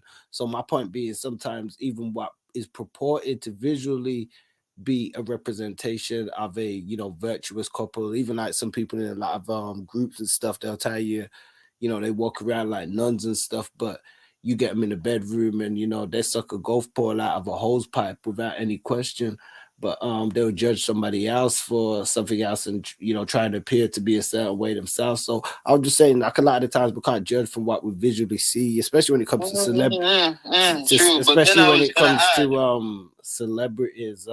And no, I agree with you though. We do need to see those stronger representations of black couples and stuff. Also, I do believe in it, might not in a foolish way that some things are worth kind of fighting for. Like some people say, obviously you don't want to be in a volatile relationship with anybody, but that I believe black love is worth fighting for. Sometimes it might take a little bit more fight to be together, but I think it's more worth it than being cuddled up with one of these other groups. You see, here's one thing. This is just my understanding. I think black love or the black couple is mainly a representation needed in a situation where there is not enough black people. Well, we are called minorities. Some would argue whether that's actually true, but we are seeing alternative majority. But statistically, we are seeing. But statistically, in areas like the diaspora in the UK, we are seeing decreasing numbers within the black and the Afro-Caribbean, the Caribbean, and the African in smaller percentages. Numbers of it's a white country though. It won't be that. Like if we were if that was the narrative in the Caribbean, it would be a problem. But it's their country. So in Africa, for instance, I know there is obviously some mixing, and we know that a lot of American celebrities and people go and take kids and adopt them and all sorts of stuff. But for the most parts, you see in fundamental black relationships, like I'm guessing, right? Yeah, I'm asking you. You know, is that what you see for the most parts in Africa? Just fundamentally black relationships. No, you see many mixes, but here's the thing: like, Is would you say it's not? Would you is when it? you speak of Africans, like Would you say it's not look? there's many different colors and shades and different types. So, Well, like, I'm asking to just quickly. Would you say it's not looked at the same then as it is in probably in other Western nations? I don't think so. I think it's more so a cultural look. Like someone would admire the fact that this woman is from my culture rather than she's black. Okay. But I Yeah, mean, I like, think that's why. Because I started to think about the but if black on black narrative, and if you but with then I was thinking about what about warring neighboring countries in Africa that is black on black crime, but that's a political situation. So then I was thinking more so like for me, I learned this from somebody here in England. Like he said, when it comes to black people in the UK, he's a Jamaican. He said when it comes to black people in the UK, he doesn't fight with anybody because somebody could be a cousin and he doesn't know. So he's like, as a rule, he don't fight with black people in the UK. I said, I love that rule. That's a nice rule. you know, you gotta have some rules to live by in this game. Yeah, you know what I mean? And I felt that was a very strong disciplinary, like that was a good rule to have for yourself as an individual. Like somebody could be a cousin. Like who are you? I don't know who you are, but you could be a cousin, or you could be related by marriage. So let's think about this before we throw hands. Yeah, hey, you guys made some good points too about now when y'all was talking about the situation with the Africans loving each other. Taking into consideration though, yeah, a lot of this system wasn't really set up for us in the first place. So I don't think we had bigger influence because these people, they had the military might, and then stressing that we do need to establish, with you guys and us in the West, we need to focus on building our own militaries because let's be honest, every nation needs their own military. That's how, these other nations are starting to match the United States with military might. That's how the West thrive, and that's how they what they focus on. Because you notice every election they focus on the military. They know this. So other nations are catching up, if not past them, with the military presence now. But yeah, they didn't really have us in mind when they was putting all this decoration and all that stuff together just to give y'all something to ponder on. Yeah, they never really do as such. It's a good point because a lot of the stuff I've seen recently, you can see a lot of dismissal when it comes to the black community. You pretty much like an afterthought into even with the turmoil and stuff that's happening in the world. I watched a panel the other day on Piers Morgan, and he had somebody that was pro Hamas or pro Palestine. He had somebody that was pro Israel, and he had like a black girl on there as well. And I believe she was English or she could have been from somewhere in the continent, but every time she kept trying to talk and interject a point, they was just completely, absolutely dismissive of her. They would, Pierce usually goes backwards and forwards with people.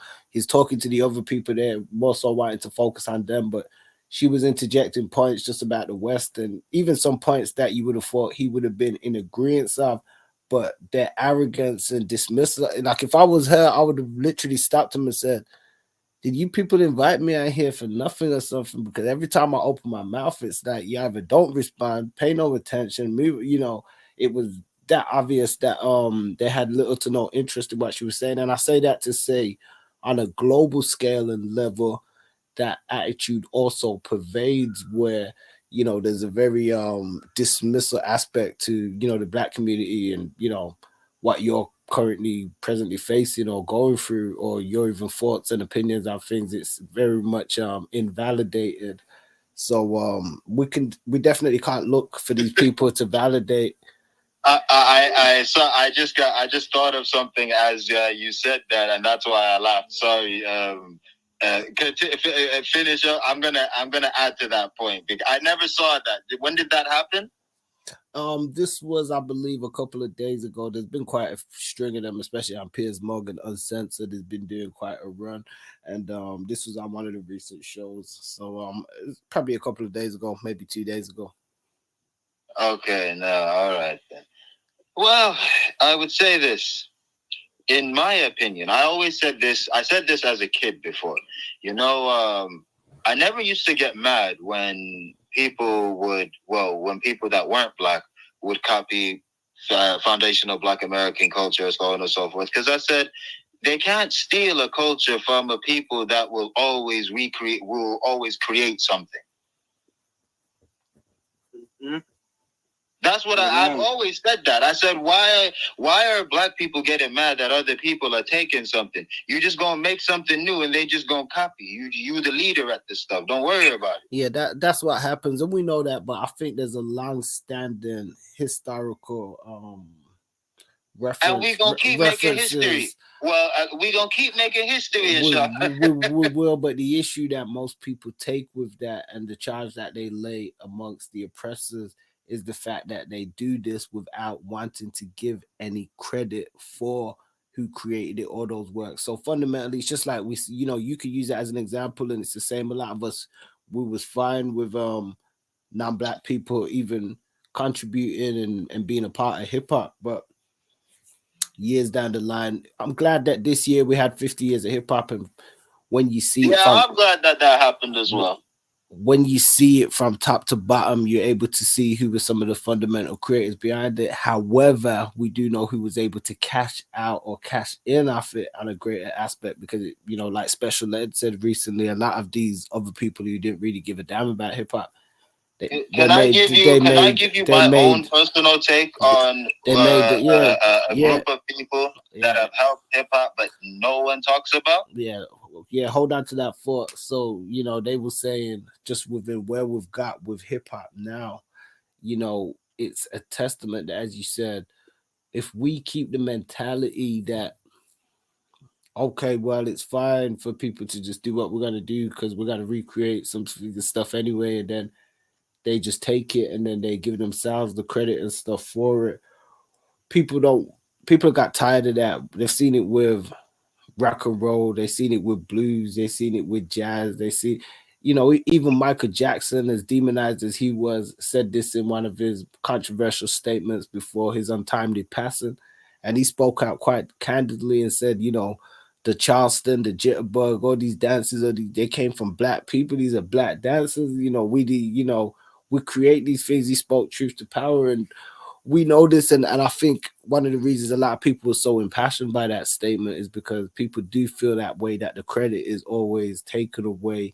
And just like I said, with the diminishment of black people, and not just black people but also black people's accomplishments, just like that black woman that was on the Piers Morgan show, who they was invalidating, like her point doesn't mean anything or what she's got to say doesn't matter. It's the same way they invalidate us from stuff that we've created. And yes, it might be stuff they partake, go ahead on to then replicate or recreate. You said yourself, like the guys in Saudi, like when they would take the stuff from America and they want to, recreate it to make it work for them. Yeah. It's the same. We see people have done that the world over with black culture. We see Asian people driving around.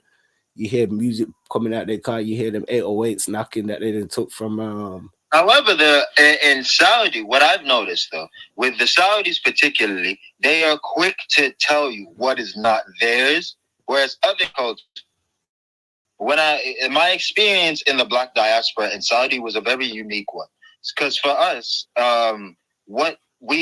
everyone had their own whatever background they were, whether you were Caribbean, whether you were African, whether you were mixed between African and foundational Black American or foundational Black American Caribbean or just FBA. For all of us, the identity was our location. Yeah, I think that's a unique place because it's fundamentally Saudi Arabia. Then that's the fundamental, as you said, of course, culture and thing where they would then identify anything else. That they've adopted or taken it. They couldn't really purport that to be their own because it doesn't coincide with any of their other philosophies or texts or anything like that, just in that place. But in dealing with like the West and other places like that, of course, that's what you see. So it is a reverse in that way where anybody, whether it's sometimes it's just by assimilation, they may not have done it consciously. It can happen unconsciously over a period of time. Like there's been Polish settlers that have came to the UK and had kids here now, and if their kids grow up in a certain area, it's funny when you hear them because you can hear their Polish accents or whatever, but you hear their street accents and their it might be a local dialect of the neighborhood that they're British versions. Well, everyone here is a British version of whatever background they are. Mm. That's what I've noticed about England. Like, because I found it odd that a lot of foreigners now that have assimilated into England, they don't speak like how the parents of our peers spoke. They spoke with a proper British accent. With these younger ones, they speak with a hood accent. Because there ain't no more accent. That's the same thing I was saying to you. That culture's been assimilated, and not only that, many people in the West, via people like Eminem and others, and just like I said, anyone was out here. I didn't want to poke fun at white folk or especially or the English or whatever, and talk about how devoid they were of any kind of significant cultural relevance and achievements in one kind of way. And you could say that even just as much as it's their language, and like you said, that language went to America and other places around the world. Us as a people just being creative, and in some aspects even being illiterate and having our own ebonics and stuff that went on to then form different forms of our vernacular, which is the way that we put words and syntax and stuff together. Now the thing is that becomes so popular through our music, through our own just representation, our actors on screen, whatever it was, that people around the world over now taught like us. They've taken words from our that was just basic to us, and it's being implemented in everyday utilization in some of their own forums where their own kids are picking up these words and terminologies now. So it's sort of like we've given the world that kind of seasoning and that flavor, or given them that kind of seasoning, even if through their own language we season and spice it up a bit. Now some of them might give credit and know, yeah, that's where that comes from, but some of them won't. There was a time where if they talked a certain way, you'd be like, yeah, they're talking black, or some of their own people might be like, they're now it's not that. It's not that now anymore, everyone says wagwan exactly, and certain things like it's become that spice that's been added into the world, and that's what we say. We just want our credit for it. We ain't even tripping the real ones, to be honest, because we kind of know what it is. We don't need to prove nothing to anybody, but it's like a lot of people want our credit. We're tired of people, same sort of thing. It's living proof when you can see it like that worldwide. We didn't make it that way. That's why we can even have this conversation, because it's what we've observed and experienced. It's living proof. This is a Hebrew Israelite quote that I'm going to give you. Now, for me, as a person who's a Muslim and I read the Quran, like I have to look back at other things as well and see the correct of them, because it's a chronology. It's a trilogy. There's the Torah, the Gospel, and then the Quran. So I have to take in consideration what all of them say. And what one of the Hebrew Israelite brothers was saying in one of his quotes was, black people are the salt of the earth. Now, what is salt? You add salt to make a meal nicer. So for me, when I look at it, right, like when I look at, let's just talk about the realms of English. Caribbeans and FBAs gave English soul. Not that English was soulless. English is good in its own realm when they have their own poetry. But when we're talking about soul, movement, and so on and so forth, the Caribbeans and the FBAs are the ones who gave us the templates for that kind of movement in the realm of English. Of course. Yeah, so like that, for me, I have no problem. Listen, for me, a principle that I've adopted as a Muslim is that you have to give credit where credit is due. Because for me, I have to bear witness that there is only one creator that created all. So if I bear witness that, if I agree to that, then I will have to agree that whoever has done something, it's their right to say you've done it. So for me, in Saudi, the FBAs are the ones who showed me how to make it cool. Do you know what I mean? The Jamaican Brits showed me how to use it in a British accent. Yeah, I know. I say it's sort of like one of those things where we all have a connection on a different frequency that is, it's not something that's visually seen, but we can attract off each other in that sort of regard. I had a lyric on a song before, and You need to send me a link to your Funnily music, enough, Alfonso. I had gotta hear that, Father Neutron. yeah, funnily enough, I had to take Africa Bambaata's name out of it because the original lyric was um critics say that I sound too American, but the stateside is my kin. Word to Africa. And then it said Bambata and the Zulu name, but I had to mute out Bambata. So it went word to Africa. And the Zulu nation see us My blacks. We prayers to attract all off his each other. That's victims. greater.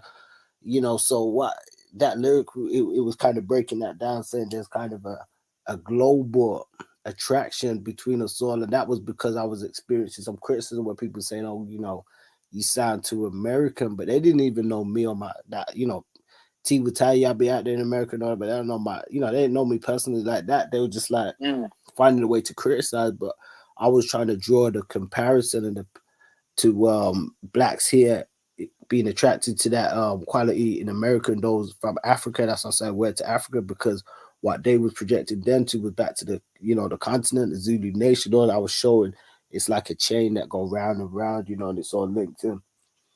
Yeah, definitely. We're all linked in, and I think what to go back to But that's why I just want to say the with lady that. that was on Piers Morgan's show. Remember, I said we don't colonize people to then make all these streams to then spread a narrative. What has happened now in this generation is that people, younger people, and people that of sense have now been assimilated into the system. Now they have this thing called inclusion. So they have to include everyone. And I'm surprised that this young black girl slipped through the cracks enough for her to actually say some valid points. The fact of the matter is they can't delve into those points because they couldn't they couldn't delve into them. A few of them, like I said, was she threw them a few light ones that was on par with what they was even saying. So they could have even went with that because she was she was condemning what Hamas did as being a war crime. So they, Pierce usually you would have thought he would have loved to go with that. They, they were dismissive of that. But then we should take it as it is. They don't like our presence. Pretty much what they devalue it, as I said. What she was pretty much saying was like, they both need to they need to be held to account to the international bodies like they do with the African countries and stuff. They didn't like that. So certain things they didn't want to hear because they're probably thinking, oh, she gonna bring up what's going on in Africa and all that stuff. So these people, man, like I tell you, it's good to just see and peep game what's happening. Me, I don't subscribe to any kind of particular group or follow any of these groups and stuff. And the way I see it personally, ain't none of them have evidence or shown anything in my years of living and experience, and even what I've been able to study and deduce prior to that, I've shown any kind of real allegiance towards black people. I don't want to say it's like, oh, you should just care about black people and that's it. No, that's not what we're saying.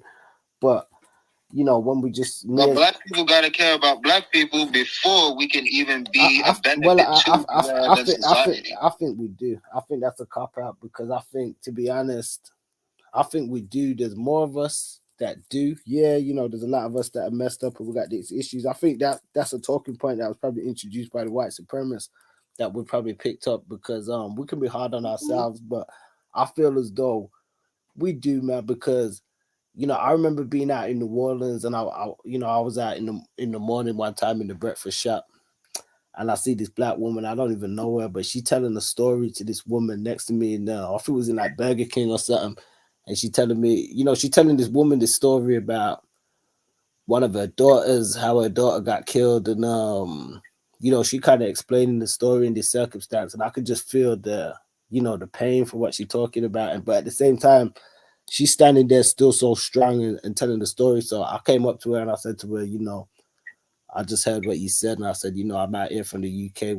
I said, I just want to say that, your spirit's so strong and our people so, I hugged her and, we embraced in that moment. So I say that to say our people wouldn't been through so much. And at the same time, we're still going through so much. But I refuse to accept a narrative that we don't love ourselves because even though people might say that, and we may exhibit that in certain ways because we're still learning how to love, and love's like an ongoing thing. But I don't feel as though, at the behest of any of these other nations and groups, we're the worst of the worst, or we don't love No, I ourselves the don't most, subscribe to that, or but I anything do like that. subscribe to how we treat one another. Remember, I was speaking for the African continent. Yeah, I do acknowledge how we treat one another on the continent. Yeah, I've never been why out. I said that. That's why I made it that point. I've never been out there, but I did hear some Africans are the reasons why my ancestors and people got sold down the river. If I have to be one of the people to say yes, there has been an involvement. That's what I heard.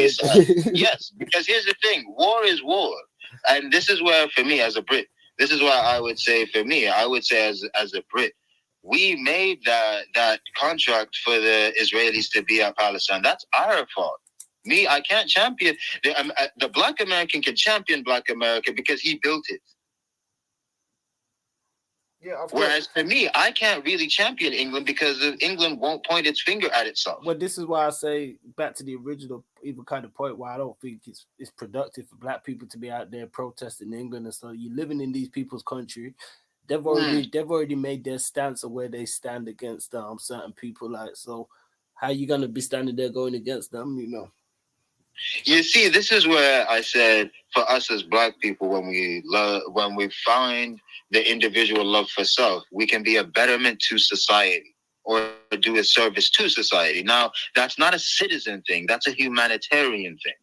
You know what I mean? So this is where I want to separate the fact of, yeah, you can love your nation and all of that, but do you love yourself before you love your religion, your nation, and so on and so forth? Some people, do you love yourself before you even adopt the concept of God?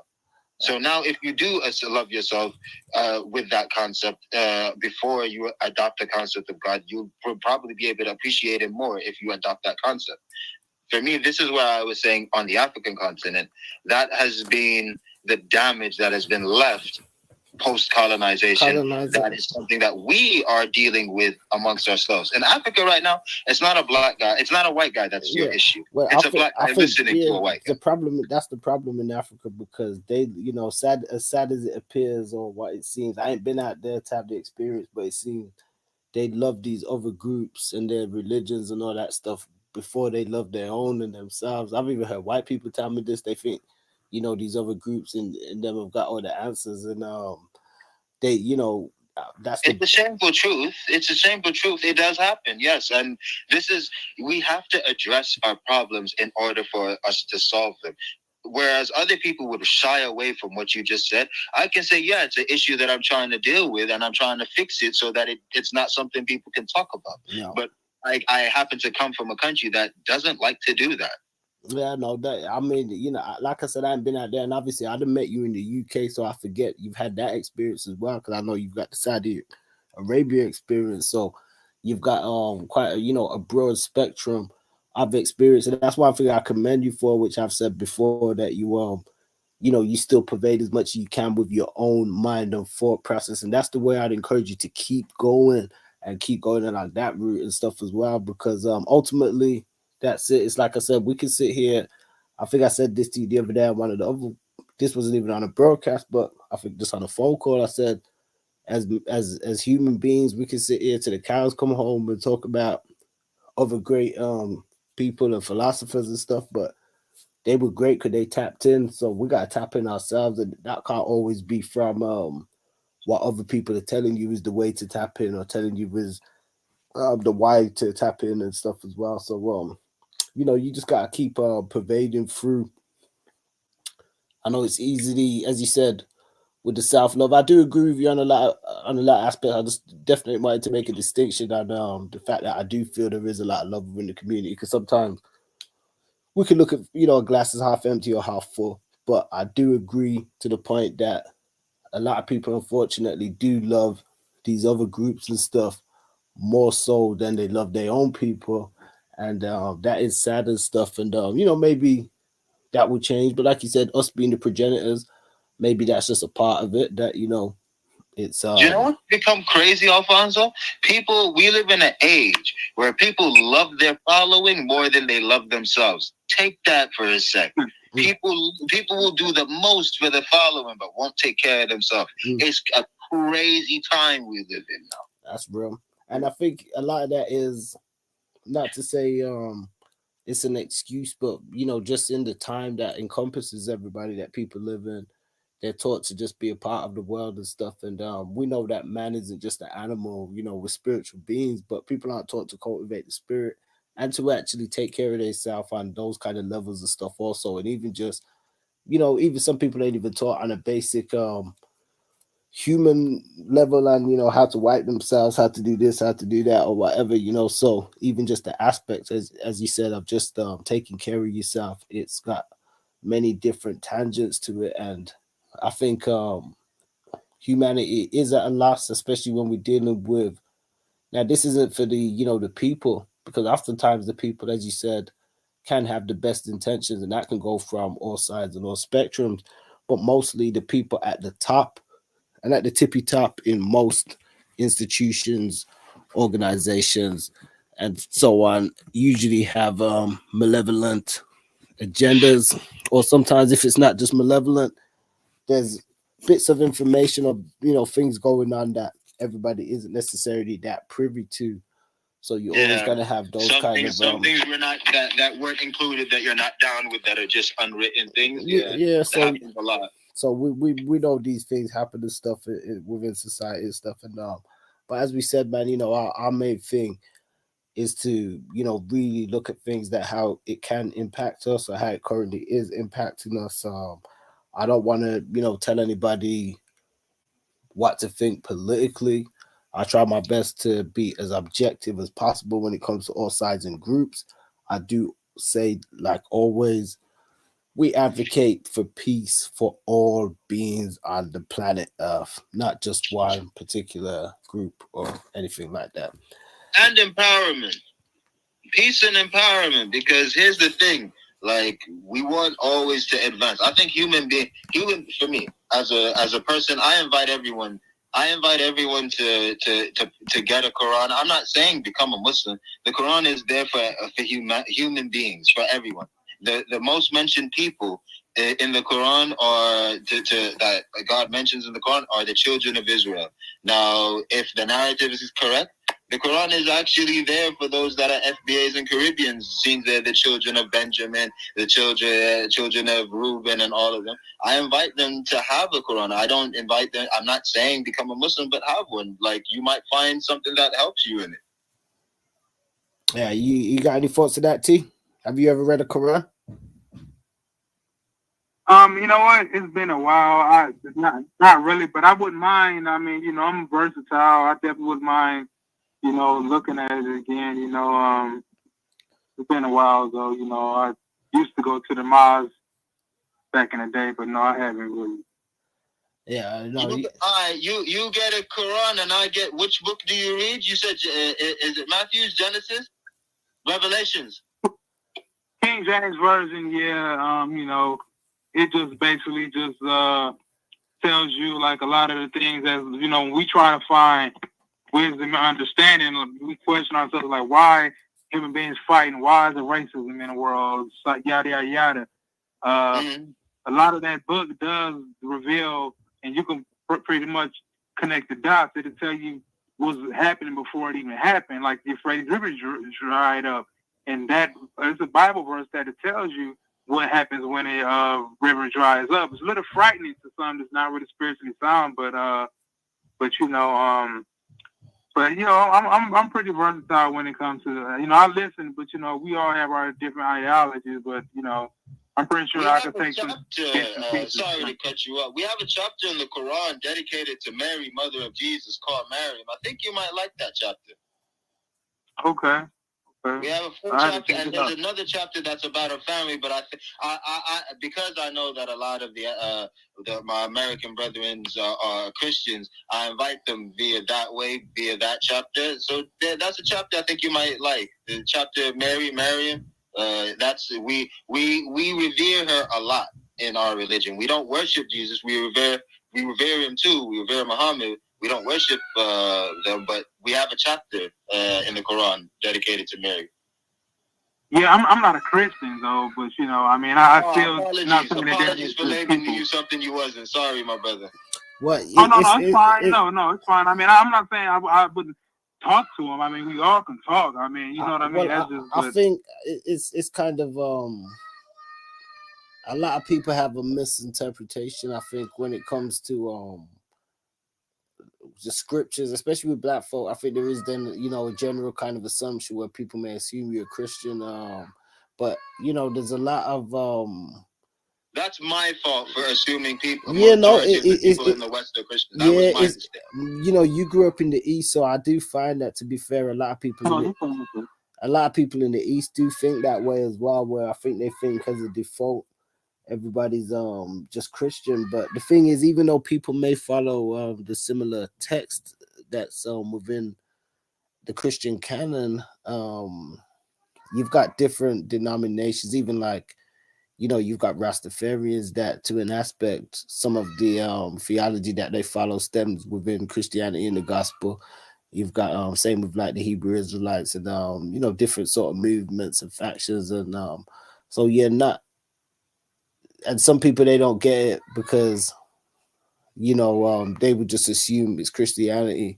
We was watching a video like that the other day with these black Hebrew Israelites in Birmingham with the pro-Palestinians, and it was a white Caucasian English guy filming, and he was asking them, he was saying, if God made everybody, how could one group be, these chosen children, or and he's like, in Christianity, it tells you love thy neighbor, and they were saying to him, well, this isn't Christianity, and he was a bit confused because he was seeing reference to like Jesus and the scriptures and stuff, so his assumption was that it was Christianity and stuff also. So I think a lot of people got to get that, because there is different delineations, but it's the scriptures. I think, to me, with the most respectfully speaking, and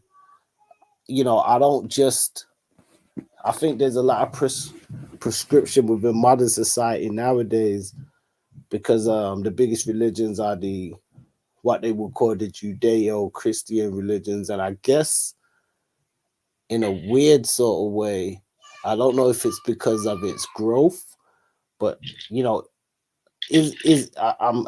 understand ignorant, but I believe Islam is considered a Judeo-Christian religion also, although just the terminology only says Judeo-Christian. It doesn't say Judeo-Christian Islamic, but I do believe, because it's a political identification, not a religious one. It's a significant. It's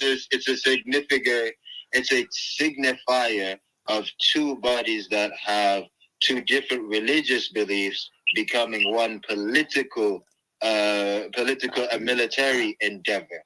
Okay. That's what that is. Okay. So is Islam a part of that Judeo-Christian bracket or not? Muslims don't colonize people. No, I mean, when they have, some have. People don't colonize people. Yeah, no, some have, but not. Come on, Those were individual people, not a whole, not an embodiment. Here's the thing. Yeah, no, I'm not saying what they did it in the name under, because a lot of names have changed now, but a lot of people have colonized and brutalized people and stuff, so I mean, not necessarily in the name of their group. That's just as a part. There were certain kingdoms that took people from Zanzibar. However, the narrative of Arabs being on top of African nations is a false one. That is a narrative that I believe. Well, some scholars teach that they actually, the Arabs taught the slave trade to the white people, and they took it to a different level. Well, now, some say it wasn't. The Arabs were Arabic-speaking Moors. So, like, they were Arabs, yes, but they taught them a system that was going on in the world. They didn't teach them brutality. That they taught, that it said that they added their own the Caribbean and in America. Yeah, they may have added their own, but what I'm saying, I'm not saying that even the Arabs that did that, they did it under Islam or under being Muslims or anything like that. I'm not even saying that, but I'm saying we can't say that Muslims don't commit atrocities just like anybody else. No, Because human beings will do that. I meant as a greater political body that well, I has not was happened. so I was just more saying they're not a part of that Judeo-Christian No, body because not at I all. hear a Because lot then of that would mean that we would be a part of Islam. Well, first off, it would mean that the people that agreed with that alliance agree with the hurting of the Palestinian people. We don't agree with the hurting of any people. I don't know anything about that political alliance. So you're actually educating me on that now. But apologies, brother. Well, I only know it as the terminology, and the only reason I was bringing it up is because a lot of Muslims always say that, you know, same thing. There's three books. There's the Torah, the Bible, and the Quran. So they include it in that sort of trifecta. So I was saying when it comes to that terminology that you hear that says Judeo-Christian, you know what? I've just thought the actual terminology that the Muslims use is Abrahamic. Yeah, it's Abrahamic faiths. Abrahamic faiths, that's right. Yeah, because that's a non-political thing. For me, that's what, like, for me, I look at people from different country backgrounds and all of that are Muslim. I say they're my brothers in Quran. Because when we get together and we pray, we all recite from the same Quran. Now, when I'm talking to my other brothers like the Caribbeans or the FBAs, that might be from the other factions, I'll call them my Abrahamic brothers. Okay. For those that subscribe to anything pre-Abraham, they are just my human brothers or my brothers. Like in Arabic, the term for human being is insan, but they also say Bani Adam. So that's a son of Adam. Hey guys, hey, I'm sorry, man, but hey, I got to go. I appreciate the time. You know, I got to get rolling here, you know, but I appreciate y'all, man, bringing me in. Yeah, I know you be tapping in, Your man. presence was appreciated, brother. Thank you. Yes, sir. Look forward to talking to y'all again. All right, much love. We're gonna be on the airwaves soon, man. Okay, word up. All right, man. Y'all stay blessed and take it easy. Peace. Yeah, have a good weekend. All right. Yeah, so guys, that was T. Judah here chimed in. He wasn't that vocal as such on this one, but you know, he be listening in. He was definitely listening. You both find the neutronbound.online.com. Joined with Math the Concept. We've been recording now, kind of deep diving, went a bit off into a few different tangents at current events going on around the world and just how some of these things have affected us and continue to go on and affect the wider global community. I'm sorry. I'm sorry, Alfonso. I just read something. Sorry, I just turned my head and I did not hear that last question. Oh yeah, no, well, it wasn't just a question as such. I was just bringing the listeners up to speed with where we're at with things in this conversation and stuff. You know, just told them we've gone into quite a few different tangents and stuff, and you know, it's definitely been a bit of a deep dive, I'd say, just looking at how some of these geopolitical dynamics have existed and continue to exist. And you know, my whole thing is just, will we see any peace, or are we going to see more volatility?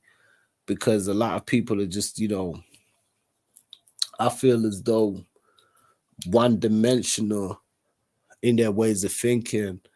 And you know, oftentimes we hear about live and let live, and to some degree people have kind of maybe been doing that, but when things start affecting people in different ways, and as you said, like, people start feeling what they would consider as pressure, and people start feeling as though they're being looked down on or antagonized, or you know, or some feel, you know, it's just time to make our point or make our stance. And the thing is, a lot of these theologies that are out there and exist, and as we said, people teach people things in different ways. There are portions of people where some may call them extremists, or some may call them radicals, or you know, there may be people that you wouldn't even know, just people that live local to you, that sometimes you hear horror stories in the news of people being found with all sorts of munitions and weapons stockpiled within their house, and somebody be like, "Oh wow, I live next door to that person. I had no idea." So I say that to say, just in the times that we live in, there are a lot of people that have been taught certain doctrines that coincide with them feeling as though there will be some kind of breakout of war, or they will be, with scripturally, whether that be from any of the primary canons that people are familiar with, the ones that speak towards any kind of apocalyptic situation, and Well, I hope if there was a situation that happens, if there is a war-like situation, hopefully it's something that unifies human being, because I think it has to be an external thing that's going to have to unify everyone. Because here's the thing. To say that the whole world will just be at peace is not true, and to say that the whole world will be at war is not true. It's going to be a balance, a yin and yang, or a yang and a yang, like they just reverse the words. Like, well, there would be wars, yeah. I mean, it could be, whether people foresee something being cataclysmic or just, I hope it's not cataclysmic. Numbers. I mean, I know afterlife is cool, but I kind of I think I could do something here first before a cataclysmic situation happens. Yeah, some scriptures call for there being a remnants of, dare we say, the good left afterwards, or those who truly want peace on the planet. To some say there will be that time period then where there will be peace, because you will have, now we're not talking about perfection here or anything, but you will have people who aren't prone to rage war, or to go out and there are definitely people that are prone to rage war and cause destruction. I know of people like that. There are nations like that. So that's true. Listen, I would like to say we are speaking from the angle of those that are hopefully better than those, and there are those better than us, and there are those definitely worse than us. Well said, man. Definitely well said. Well, we're hoping everything goes, peacefully this weekend with this march that is going on in London. We know that, some people do have their backs up, as we've explored within the parameters of this conversation. But, I don't think nobody's necessarily going to start nothing. Hopefully it's a case where it's like, don't start nothing, there won't be nothing. We know there will be a heavy police presence, even though they've said they don't have enough police to deal with the amounts of people out there if something was to go awry. So hopefully people behave themselves. We do know it's a tense situation. Hopefully people appreciate the fact that, listen, look, people die in different wars. They don't have to have the same causes. If you've lost someone, just live by the better example that they left you, rather than fighting over those things. Like, if somebody has passed and you're remembering them, remember the good of them and live on with the good that they cannot continue doing in front of you. Be the good. My mother would always quote Gandhi's quote, though Gandhi himself did. Gandhi said, "Be the change you want to see in the world." My mother would always, in emails, like you have a signature, the change you want to be. People, that's what we gotta be. And like, for me as a person now, I'm not a kid. Like, now I gotta realize, we're gonna be the new ancestors later. So let's not fail the ones after us. Like, you know what I mean? Yeah, no, definitely, man. A lot of us, we definitely want to see some changes to the present paradigm of what's going on around us. We definitely want to see some changes in the world for all beings, that everybody can have a peaceful and prosperous life. And I feel as though, I just want to say before we close out, that the guys that are going out to protest, assumingly, or reportedly, they say they're gonna protect the cenotaph in London on Saturday, and so we don't know if that negates, as you said, just the sort of remembrance thing. Hopefully, in terms of like remembrance, they can have the remembrances of that should be a peaceful thing. and the groups are able to be kept in just like different quadrants, perhaps, because if one guy's going to be screaming, and there's a saying that they say there's honor amongst thieves. Let there be honor amongst warriors. Let's leave it at that. If you want to fight on the battlefield. After that, let there be respect between warriors. Okay, that's you. That's your team. This is our team. He was a real one from your team, and there was a real one from ours. That's it. Leave it at that. Yeah, well, we don't want to be seeing this fighting spilling out to the London streets or anything. We just want people to be able to go out and protest peacefully, whether you agree with them or not. Just like the Hebrew Israelite brothers, I don't, agree with everything that them brothers do or say, especially, in terms of some of the stuff they do in public. However, they got a right to do it. I believe everybody got their right to express religious freedoms, and so yeah, go ahead. Listen, there's a reason why a human being has chosen to do what he's chosen to do. Do you want to ask him why and find out? Go ahead. You might learn something. Well, I think that's you might not apply it. Well, people should, that's it. They just be peaceful. No, don't be attacking people in the streets for because they believe something different, and what kind of group the Hebrew Israelite brothers are?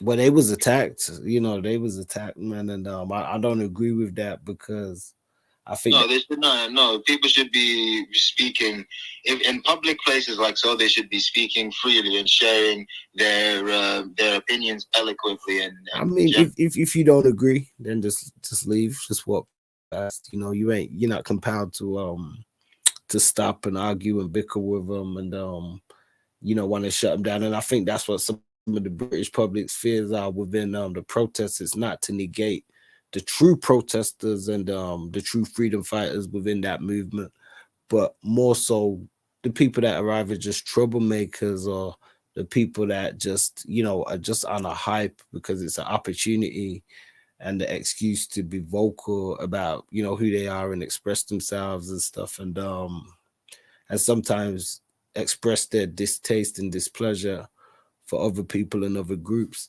that aren't coincided with their own. So we just got to be careful with those sorts of things because that exists within what we're seeing also. So, I just want the family, everybody to stay safe out there. Obviously, keep abreast with the news and information with what's happening. I know a lot of us when we was young, we used to hear about politics and be boring. Who cares what those people are talking about? But, it's good to be involved and have some knowledge, whether they're calling you in to these platforms and they want to hear your opinions or not. It's good to have some knowledge and information on what's happening and being able to form your own opinion. We have to know about each other's history just so that we can understand human nature and human patterns. Exactly. Yeah, very well said. Well, you got anything else you want to say, my brother, before we wind down on this one? I hope everybody has a great 2023, a better 2024, and after it, I don't celebrate Christmas. Hope you have a good one. I hope you have a good New Year. I don't celebrate it. I mean, I don't know. Drink some water.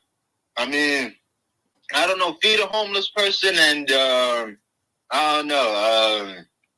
Listen to some R&B music. Listen to Raheem DeVaughn. I'm gonna say, fat people, stop listening to toxic stuff. Listen to some Raheem DeVaughn. Well, there you go. A nice plug for Raheem. I was supposed to get Raheem on the platform at one time. Shouts out to his brother Levi. I got everybody here listening to him, huh? No doubt, man. So we're gonna wind down on this one, family. Peace, everybody who taps in to the very end. Shouts out to T Judah who tapped in and joined us. Shouts out to Mixer Reviews who be holding it down on BackTheOnline.com. Definitely check out some of his reviews and content on the website. Shout out to Father Neutron. Also, big salute to you, Math, the concept. Thanks for joining us. We out on this one. Peace. One. Peace, family. Your boy Father Neutron representing for BackTheOnline.com. And you are we're not gonna do that and repeat. So there we go, guys. Appreciate you guys tapping in. Do let me know thoughts in the comments. We ran quite long on this one with the rebroadcast. Check us out, battleonline.com. We out on this one. Definitely want to say everybody stay safe out there. Stay woke and always look out for you folks. Peace.